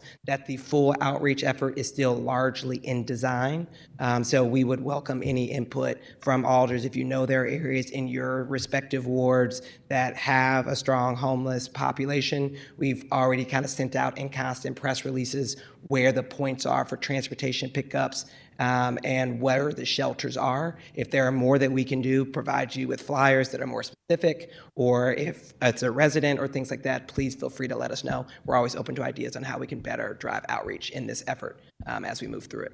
Have we given funds to an organization for the specific purpose of conducting outreach? I guess one of the things that I know is like it's 3 outreach workers that we have in the city, so I just don't think that's enough to meet the needs. So I'm wondering, are we contracting it out to, have we given funds to an organization for the purpose of doing outreach? Because a lot of times in order to get those individuals to accept housing, you've got to be able to have ongoing conversation, multiple points of contact, which I just don't think the department, as well means to maybe have the capacity to do that. So are we giving funds to organizations or in conversations or RFPs out to give funds for organizations to do some of that work? I'd love to talk to you more about that. Right now, our focus has been, we have never had enough beds for the people who do want to come in. So transparently, our first priority has been setting up enough beds for the people that if we simply offer them, come in. That has been a lot more demand than we've been able to handle. Like I said, I think we've gone from 100 beds to 185. So our focus right now has largely been setting up shelter capacity to make sure that we can meet the need that's there. But we'd love to kind of continue to brainstorm on how we can improve kind of the outreach side of things. Okay, thank you. Alderwoman Velasquez.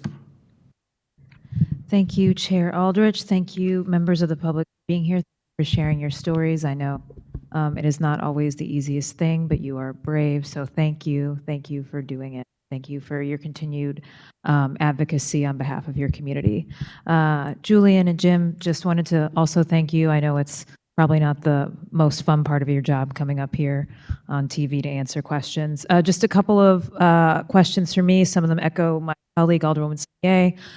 Just wanted to clarify, Mr. Nix, you said that the Recovery Office is working on a public portal to show basically what has been done so far, and did I understand that correctly? So no, so we are working on more of a report to report out on progress, and more think of it as a progress report. So think of the funding document you saw. We're building a similar one that actually starts to lay out the metrics of kind of what's been done. So that we're working on and going to make public. The thing I was talking about that's already public is the public dashboard tied to private property assistance applications, where people can go on and see who's applied and where it's at in the process, so that people can have a public view of that. So that's online at app.strecovers.com. Thank you for clarifying. And then, so, I mean, that's basically what I was asking too. Will there ever be sort of like a more live version of the public of basically how the funds are being distributed and where?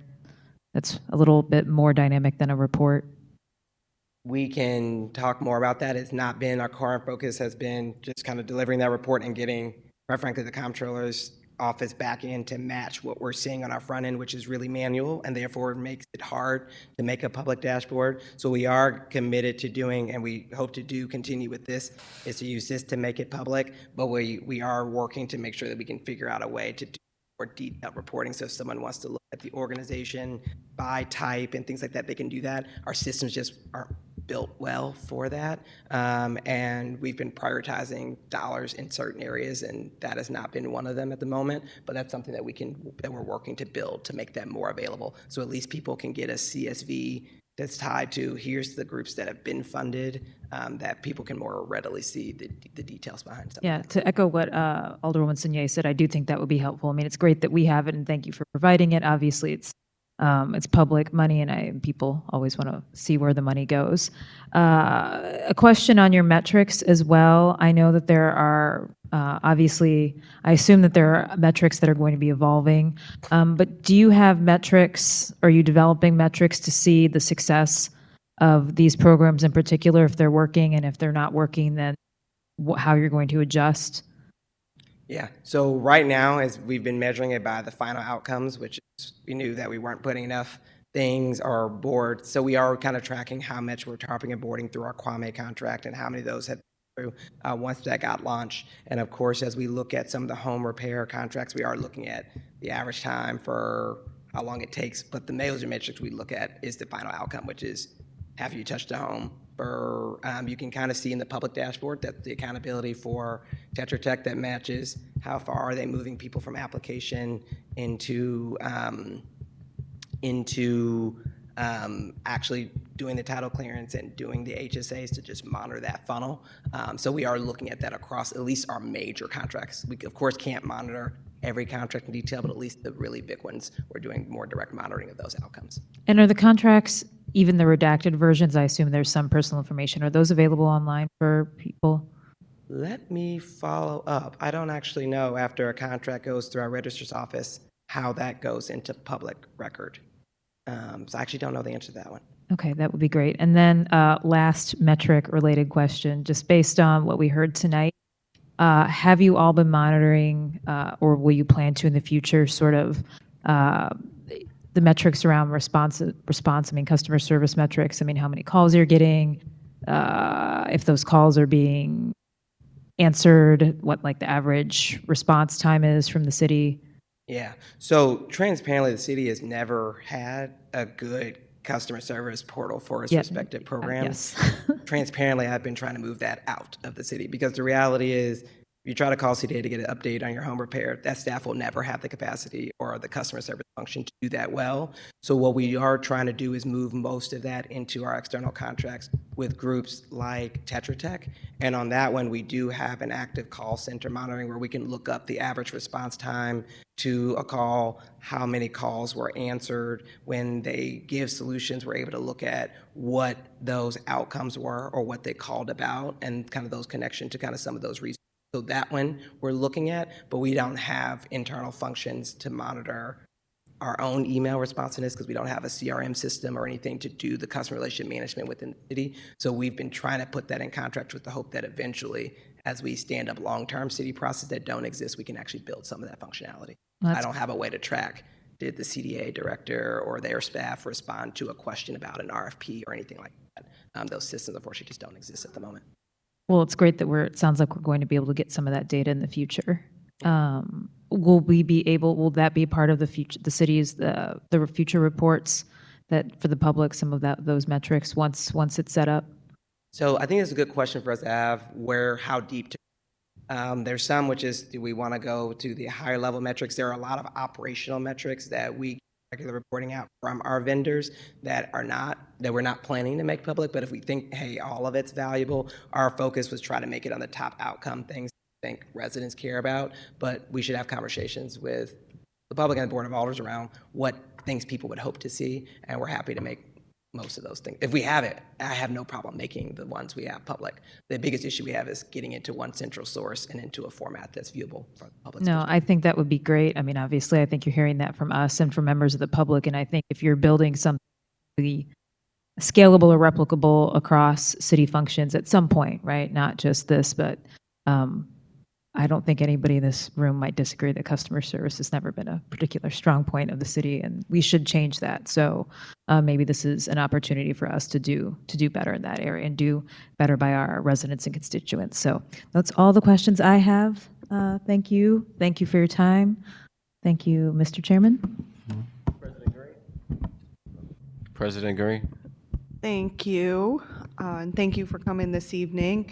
Thank you to members of the public for coming out and testifying on this cold, and I don't know if it's snowing yet, but they said it was supposed to snow again tonight. So thank you for being here during that. So a couple of questions. First off, I want to say I appreciate this slide in particular. I don't know if everyone can see it, but the Recovery Office kind of program overview that breaks down kind of local, state, federal money and puts it into buckets. So, I mean, it's good to see that there's been, between local, state, and federal, there is $423 million available for recovery. I'll put it that way because it hasn't all been deployed. First question I have is kind of about that federal money there. Is $200 million all we're expecting to get from the feds? So $200 million is all we have gotten at the moment. So that comes across 3 programs. It comes across the IA program, Individual Assistance Program. That amount of money has been going up still, but naturally they're not admitting new people into the Individual Assistance Program. But for those who have applied for rental assistance and then applied for continued rental assistance, we'll continue to see that number go up on those programs. So you can kind of see in the blue where it says it's kind of more like ongoing, no new applications. Those numbers may go up slightly, but they're not going to go up a lot. So that's kind of the 27 million from FEMA assistance there, plus the 16 million. So that's about 43 million of the total federal aid. The remaining 154 million is what we've constantly talked about around the private property debris removal that's been allocated to the state for the state to administer. And so that's the remaining 154 million. Is that all the feds will offer? It's all we have secured. But we have every intention to continue to advocate for more funds and have been in conversation around what's not covered that we know FEMA could cover. And then another big source of funds that we've already started to initiate conversations with from a federal level is CDBG grant dollars that are after disaster. The disappointing part about that is those funds usually take a year, sometimes 2 years for that funding to actually reach impacted communities. There's direct people such as Sam Graves and others who we're partnering with on broader legislation that improves recovery, but unfortunately those funds are hard to know if and when they will come, especially under this administration. Okay. Yeah, I mean, it's frustrating to see that, you know, little city like us has allocated 120 million and thus far, and we know we're looking under couch cushions every day to find more money, and that, you know, we only have 200 million committed from the federal government, and we're looking at a, you know, $1.5 billion plus disaster, which leaves us with a pretty big gap of where we need to get to. That kind of brings me to, I think, the second point, kind of with these meetings going forward, sort of piggybacking on some of what Alderwoman Saunier said, but I think, you know, some of the frustration we hear from residents is we can talk spreadsheets and numbers, and this amount has been allocated and, you know, encumbered and all of those different things, but if people aren't feeling it, then that seems to be where the disconnect is. And so I think as we kind of move forward, given that we have allocated quite a substantial amount of money, I think probably what we need, what the public needs more, is some of those programmatic updates and to understand where those gaps are. So, I mean, I can look at this and know that I'm sure that there are many more people who have asked for home repair than we are able to satisfy at the moment. And I think it would be helpful for us and for the public to kind of know what are we looking at in terms of those requests, and so we can better understand what that need is as we move forward. I have a question kind of about case management. I saw it here and now I can't find which page it was on. But are the folks that are doing case management only doing housing assistance, or is it overall assistance? Yeah, so the current disaster case management is kind of it's a holistic approach to the individuals enrolled in that program. And so that's kind of, so it is more broad. We are working and probably saw something to set up contracts to expand housing navigation and housing navigators. I think that's what I saw. For that. So we're currently working actively with the group, and we're going to have a contract actually go through ENA to kind of help continue to expand that effort, as well as we're looking at trying to reallocate some dollars that did not go out from United Way to fund additional case management for groups on the ground. Because I'm We're wondering, hoping to you know, expand that. you getting thousands of requests into your office, that should be something that we're able to funnel over to case managers who follow up on that. Like that should not be a director of the Office of Recovery function. We should have people who can look at those needs and be calling and following up to make sure, you know, even if we can't provide assistance in that moment, at least they have heard from us and they have a line of communication and they know that there's somebody alive here with a heartbeat who, you know, cares. And so I'm wondering about, you know, have you thought about what it could look like to maybe more integrate some of that? I don't know if that's turning over your email inbox or what, but some ways so that that everybody's getting a response that contacts, even if they don't necessarily contact the, you know, correct case management line in order to get that assistance. Yeah. So right now, what we've been trying to bring online is bring up that capacity. If you remember from the last Board of Aldermen meeting, I think we only had 8 of the disaster case managers trained. Their full caseloads were full with people that we already knew needed support, which is why we haven't made that directly public. So now that we've expanded to 19, most of them are still through training. And so we're putting them through the backlog. I think the hard part is the number of people who need case management support versus the number of caseworkers is a really large gap. So we're expanding to 24 of disaster case managers. I think we're talking about another 12 under the contract that we're talking about for the housing navigators, and we're working with that group to try to figure out how we can set up that apparatus. But to your point, yes, it doesn't exist yet. We are actively thinking about how to structure that to make that easier so that we can connect direct people to resources. But we're also working again so the private property assistance side can also get a direct response. So they have case managers on that side that they can directly write to in a portal. And so I will tell the public if they've put things as comments into the portal and not heard back. I've not heard any feedback around whether or not the call center or things are negative. I've not heard any negative comments around that feedback portal. But if people are letting us know, but the metrics I'm seeing is showing a strong response rate from the outreach center, from answering calls and responding to comments. The only thing I'm hearing is they're maybe not getting enough active updates in the private property assistance application, which they're directly working on, being able to at least put something weekly into those chats to let people know the status of their application. Okay, and I think that would be kind of another sort of data point going forward. If you're realizing, you know, we've allocated money for 24 case managers, it looks like we're going to need to add another, you know, did you say 19 or 12 or?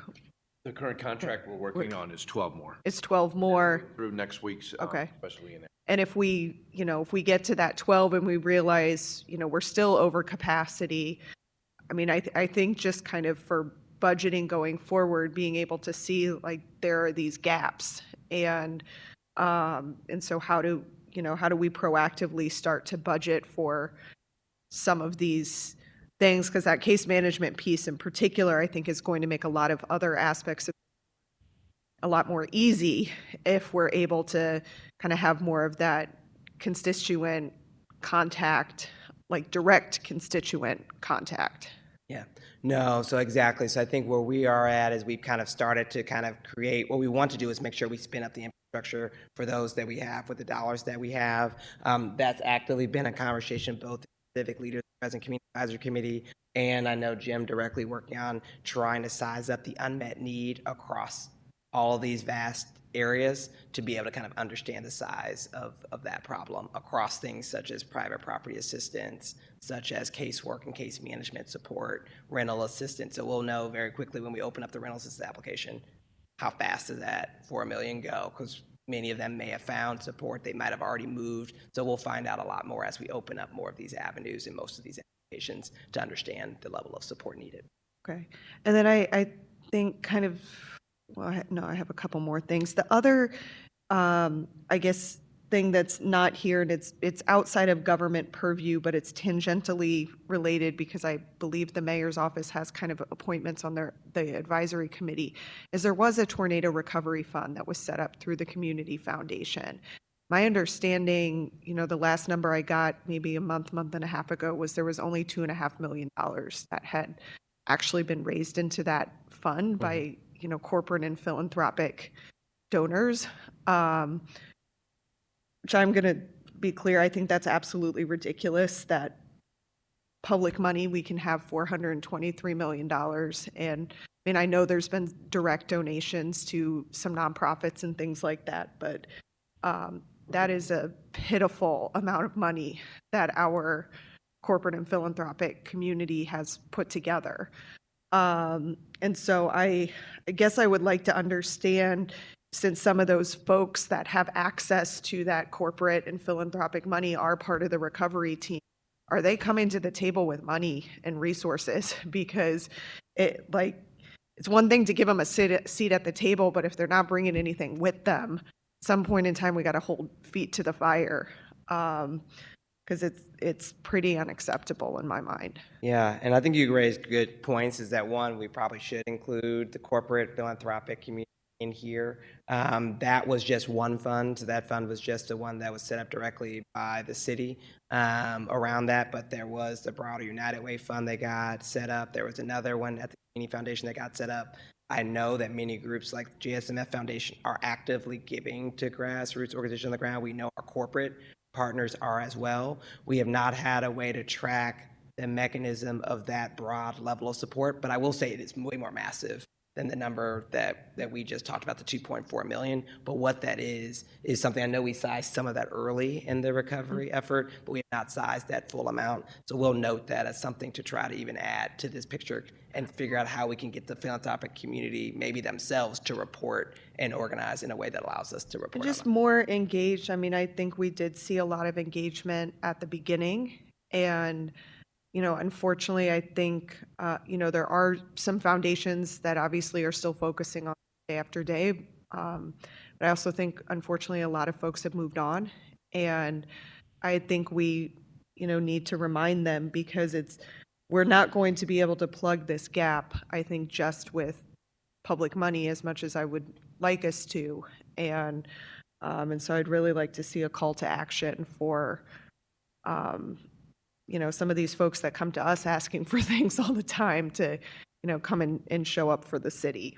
Yeah. Well, thank you for those comments, President Green. What I'll say is that from our view, since we've only had two Civic Leaders Recovery Advisory and Community Resident Advisory Committees meetings so far, and I know Jim is sitting on the one that's thinking about funding, our philanthropic partners and our corporate partners are committed to helping the recovery. We have seen that very, very clearly in the signal. What they've asked us is where should it go? They've asked us to kind of figure out how do they help figure out how that gets allocated, what are the top needs, and so the unmet needs is both the request they're asking for and that we know we need to provide to help them think about those sources of funds. But we are seeing them fully aware and fully wanting to figure out how they can help in the recovery effort. And I know the mayor and I both have a meeting with a funders table that a group of the civic leaders have brought together to specifically talk funding and those commitments. So I want to say from those conversations and for this group who aren't privileged to be in those conversations, that we are seeing that desire to continue to support recovery efforts, which we're excited about. Okay. And I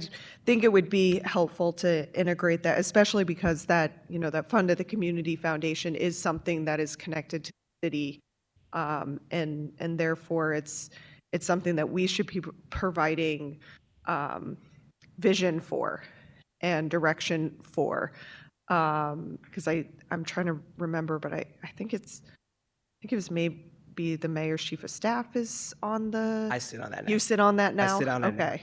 Yep. And so I think, we need to be laying out a plan for how those dollars can be used to integrate into the way that we are using it, which might help to get more money into that fund. But we need to, I think, on the city end, start figuring out how we organize that. Well, what I can say, President Green, is I sit on that. We have been directly focused. Those dollars have been fully focused on housing. It has gone to groups like the Urban League, like the Salvation Army, to support the housing programs that they already have. We have been focused that fund, recognizing that the city's home repair and its rental assistance program, and those won't come on fast enough. Right. But we have directed those to be the bridge. So most of that 2.4 million has been allocated, and we're in talks about, and they continue to help fill the gaps in programs that maybe the city can't stand up fast enough. So for example, we're talking right now about funding some of the housing outreach work directly out of that fund because it's just much faster to deploy than maybe doing through a city contract. And so we are thoughtfully working with them around that. And I have calls with them weekly. Okay, for that the is good funding to know. talk about those gaps. And then just two kind of quick things.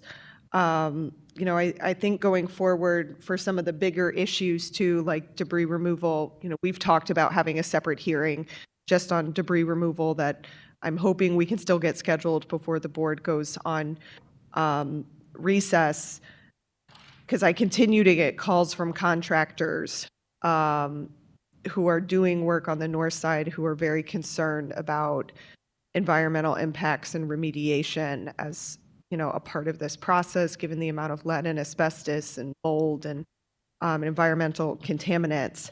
I got a call from one of them actually on my way here tonight who was pretty downtrodden and said to me, you know, I've been working almost every day up on the north side and there's a humanitarian crisis here and I feel like nobody's doing anything.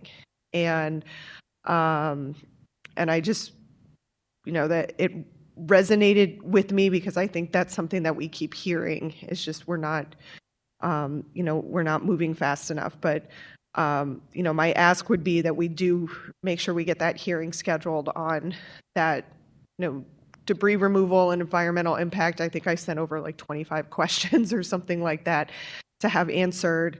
Because if large-scale debris removal is going to start in January, as we hope, I think it's really important that we have a clear understanding of all of those processes and that our local ordinances that, you know, we fought hard to get passed around asbestos abatement and things like that are followed.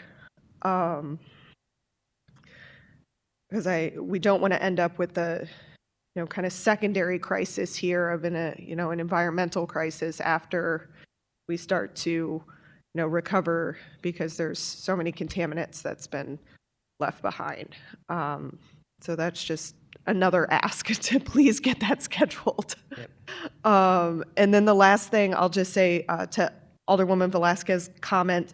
So we have been putting all of the ENA documents on Speak Up St. Louis. They are not full contracts, though. They're the sort of mini version that we get when we approve them. We, unfortunately, do not have a public contract database for the city. The county does have that, and it's something that we've been asking for many years and keep getting a lot of reasons why we can't do that. But I think at some point in time, we have to figure out how to do it because just from a transparency perspective, you know, redact the things that we need to redact. But I think it helps the public to be able to see these Pretty contracts. Sure they're sunshineable anyway. Say that again. I'm pretty sure they're sunshineable anyway. They can sunshine them, but you go to St. Louis County and you can just like search for them. No, a lot of governments are that way, which is, it's just so much easier to be able to, you know, not have to make somebody go through that hoop because they can just go online and actually see our contracts. I agree. So I'm saying if they're sunshineable, there's no reason not to make them public. Yes, exactly. Exactly. So like, let's just figure out how to get it done. Yep. We'll at least make sure we can figure out a short-term way for these office contracts, and then we'll solve the big. Yeah, maybe we start with a pilot of these contracts, figure out how we get those online, which hopefully can go into some broader city transparency processes. But I think that's it. I mean, I am, you know, pleasantly surprised to see that. I think last month's meeting, we were seeing a lot of things very stuck. And, you know, seeing some movement on the allocation of funds. I mean, it's still not great, the amount that has made it, you know, out the door into the community, but it's better. And it, you know, from the metrics provided tonight, it does look like things are getting faster. So I hope that, you know, as we've been able to staff up, that we, you know, when we come back in another month, we see that more money has made it out the door and the, you know, the time it takes to issue a contract has decreased even more. So I appreciate those metrics and, And I'm glad to see that we're, finally starting to pick up some steam here. So but with that, that's all my questions. Thank you. Thank you, Madam President. All right. So for myself, on page 8 of the presentation, when we talk about 120 million out of 980 has been awarded and all that breakdown, since this is, supposed to be kind of talking about the Rams money, I know this talks about a broader spending of other funds that have also been spent throughout federal funds, reimbursement, and through CBG and all of that. But going back to the Rams money, that Rams interest from Board Bill 31, can you just explain a little bit? I understand that there's a lot of pot of money that you guys could be working with, but from the Rams interest, can you explain kind of what's the,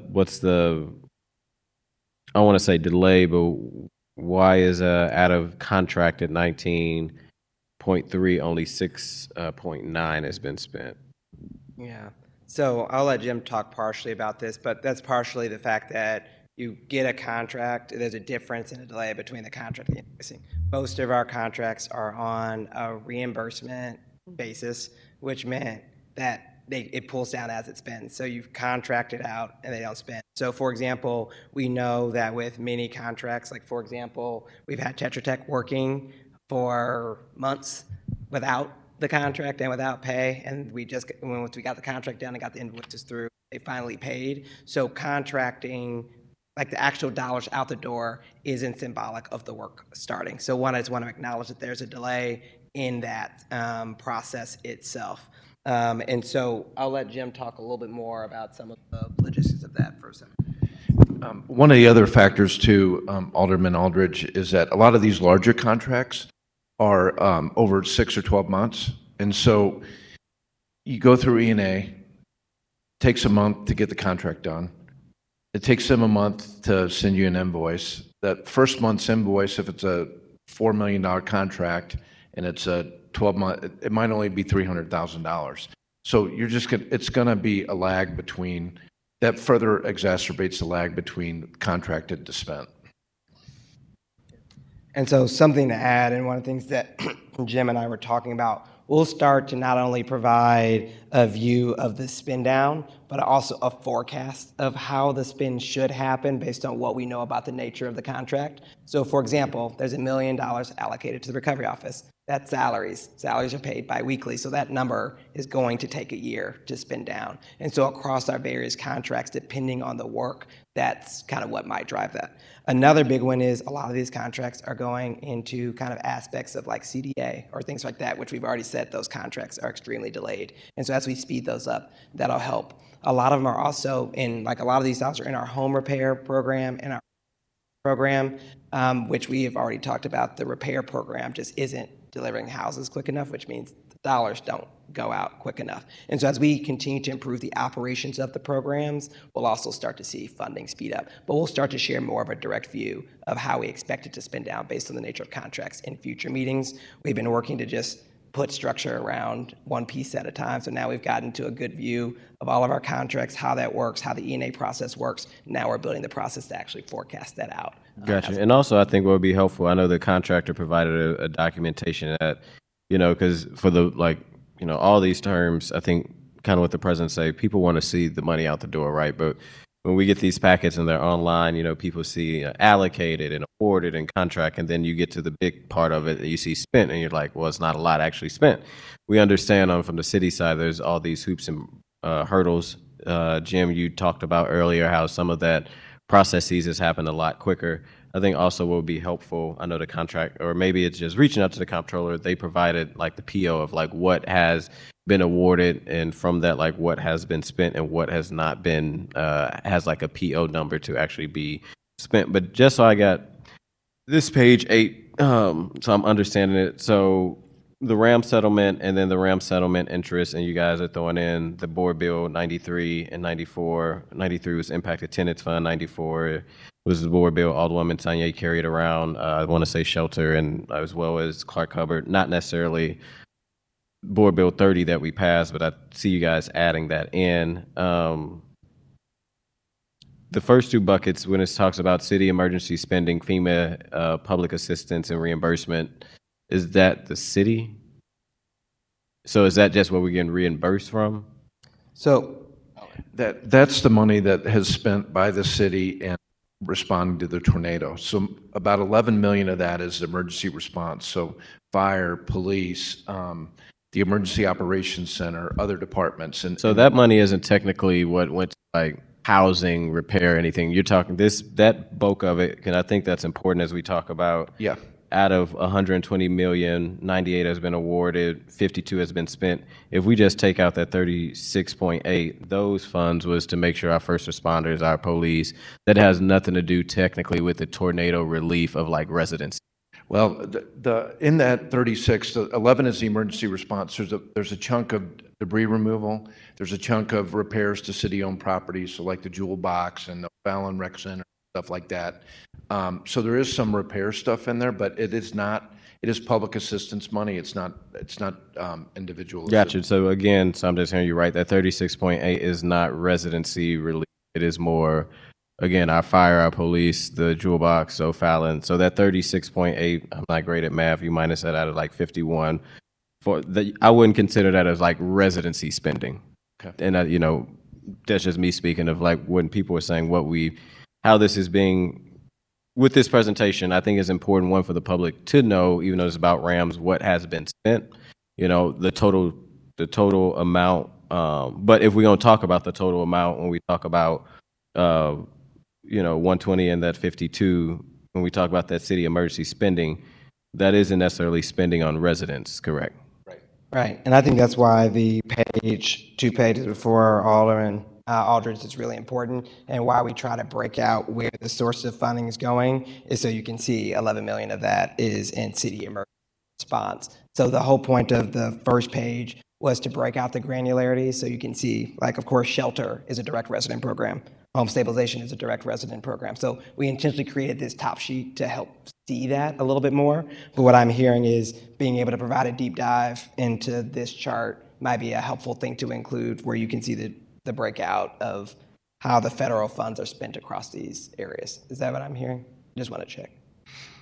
I think what I'm saying is from this from the page 8 chart, I just want to, because we're not talking about what the president brought up, far as there has been total allocation 423, and you break that down, 120 from the city, 200 from the Fed. So we're gonna throw that out. You know, well, I won't say throw it out, but like, the money from the state, we still haven't got that 103 million yet. Like the state hasn't given that, so that money is allocated, hasn't hit the ground.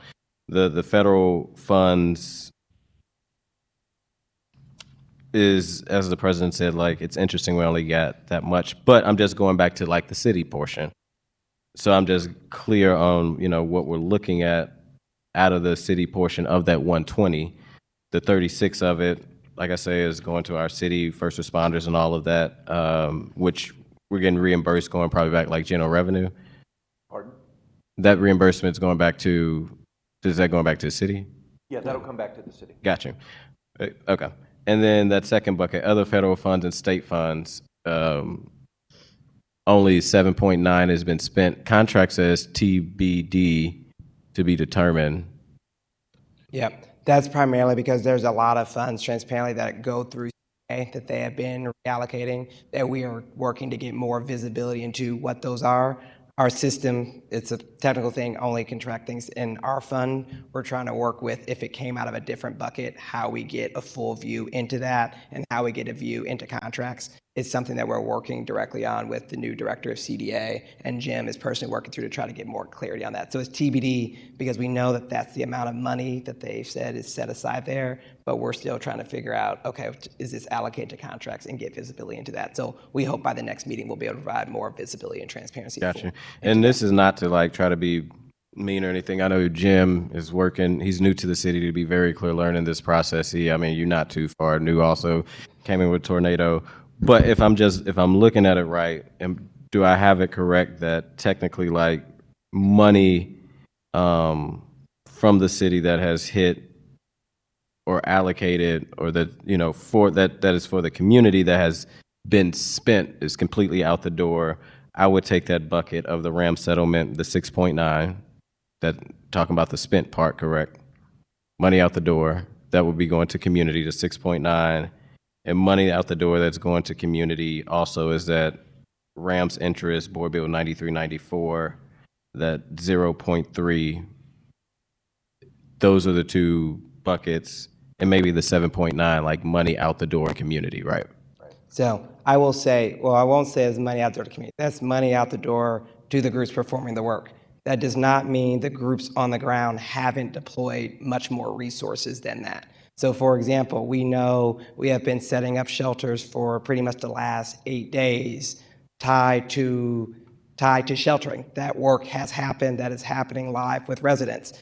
This 300,000 that's here is only the work we did with that group from November 9th through the 11th, right? So there is a delay between the services being provided to people on the ground and the dollars going out the door. So you're right that the dollars out the door to those groups is that much, but that doesn't mean the services to the community are at that value. Does that make sense? Is that because you're saying that the process of like contracts and awards are happening, or are you saying work is happening and people gonna get paid on the back end? Or? Yeah, it's the reimbursement process. Takes time. So they expend for a month and then they ask for the dollars. And that's even if they bill us right away. So we know some entities don't bill us right away if their balance sheet can hold it. So there's a lag between services performed and getting the invoice and paying it. I was talking to the comptroller about it, how do we look at providing resources on the front end with certain documentation so people don't have to wait, but that's a different conversation. Yeah, but I do want to say, so it's not a different conversation because that's something we're working on. So for example, with the contracts that we're doing right now for homeless services, we are working with the comptroller's office to do advances in advance of payment. So we're not going to do all of it because we don't want to give them $2 million if they only end up spending 1.5. But for groups, especially the smaller groups and the groups who can't float the balance sheet, we are being intentionally thoughtful about that. But transparently, if we have a bigger corporation who has the balance sheet and we get interest on it, I'm not pushing a rush to get those funds out the door if they can float it. So we're focusing on if there is a contract with a smaller provider who can't absorb reimbursement, we are focused on getting I agree. There's definitely not a one size fit all. And I think even post tornado, that's something we need to look at for other contracts as well. I know like the health department does that, but good to know that there's already a precedent out there to know that that can be done. We're working on it. Okay. Page 12. Impact attendance fund. It says awaiting allocation upon pilot is complete. So the board just allocated $1 million for impact attendance fund. It sounds like between Department of Human Services and Employment Connection, that program is now officially up and running. That was due not to the $1 million, but with other ARPA dollars.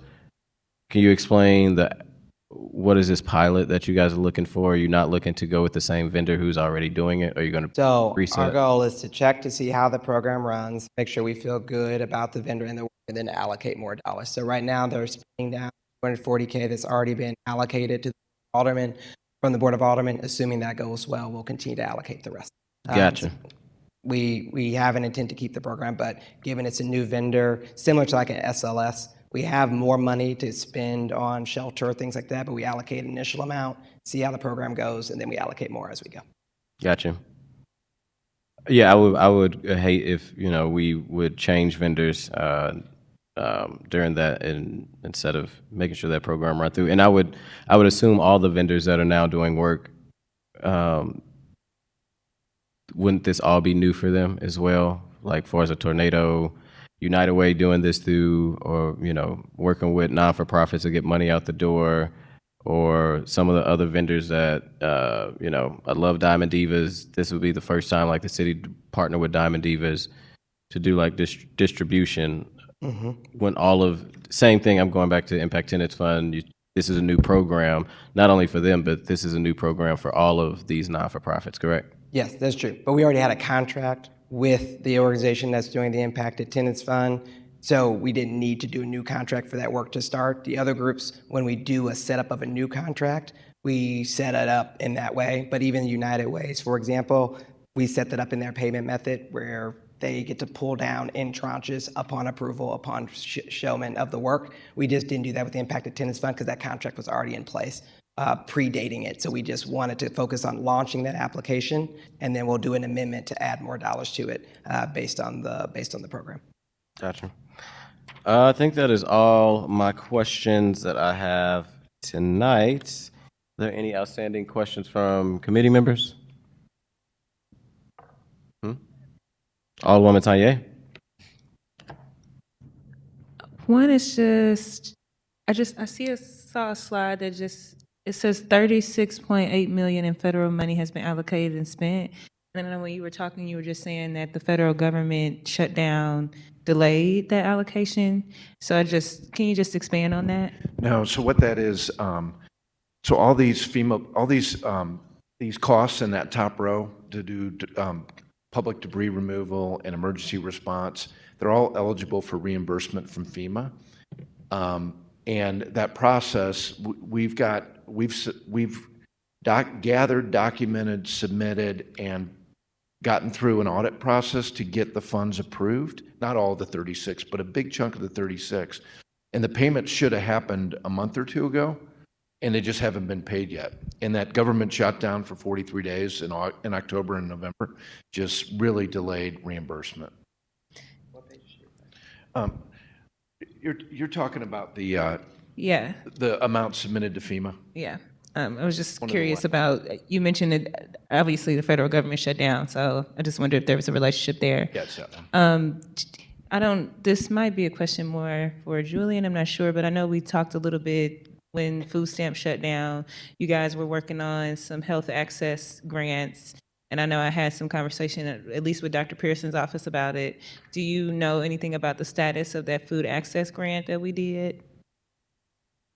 Unfortunately, I don't know what that one is.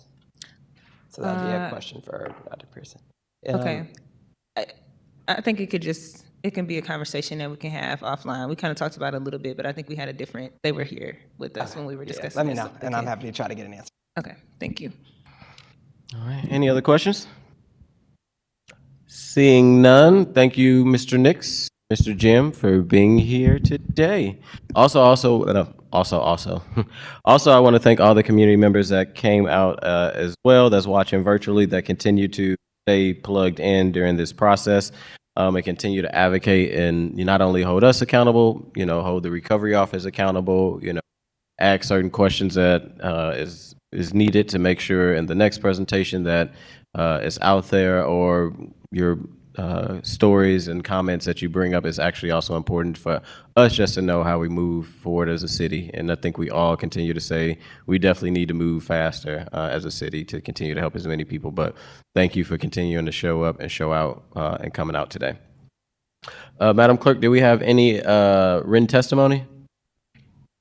Announcements. I have an announcement. This Wednesday at 10 a.m.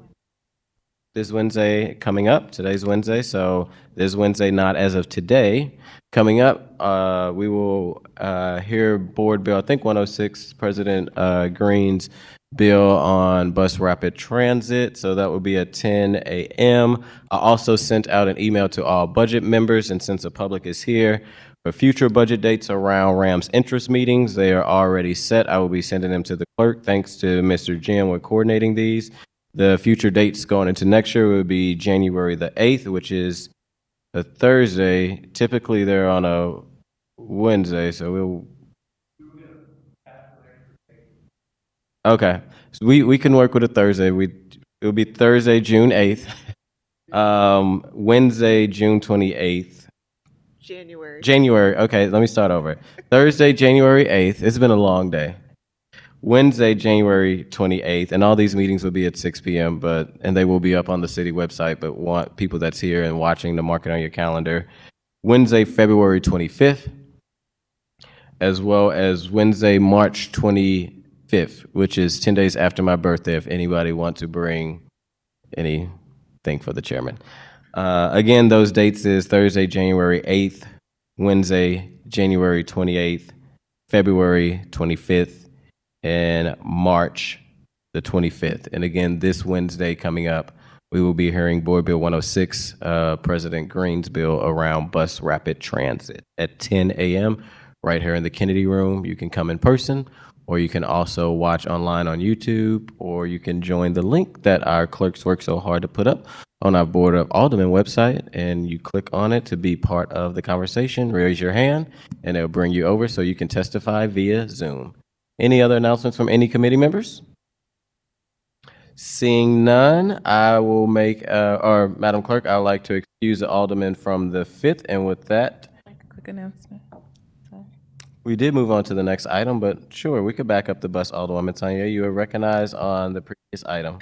Thank you. I just wanted to announce that there is a utility assistance fair on Wednesday, December 10th, from 10 a.m. to 3 p.m. That will be at the Child and Family Empowerment Center, which is 4145 Kennerly Avenue, St. Louis, Missouri, 63113. Representative Collins and a number of organizations are coming together to assist with that. So again, 10 a.m. to p.m. There will be a number of folks on site offering utility assistance on site at that event. Thank you.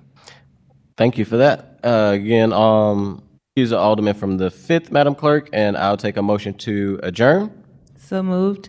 Moved by the alderwoman from the 7th, second by the alderwoman from the 6th. All in favor say aye. Aye. Any opposed? Motion carries.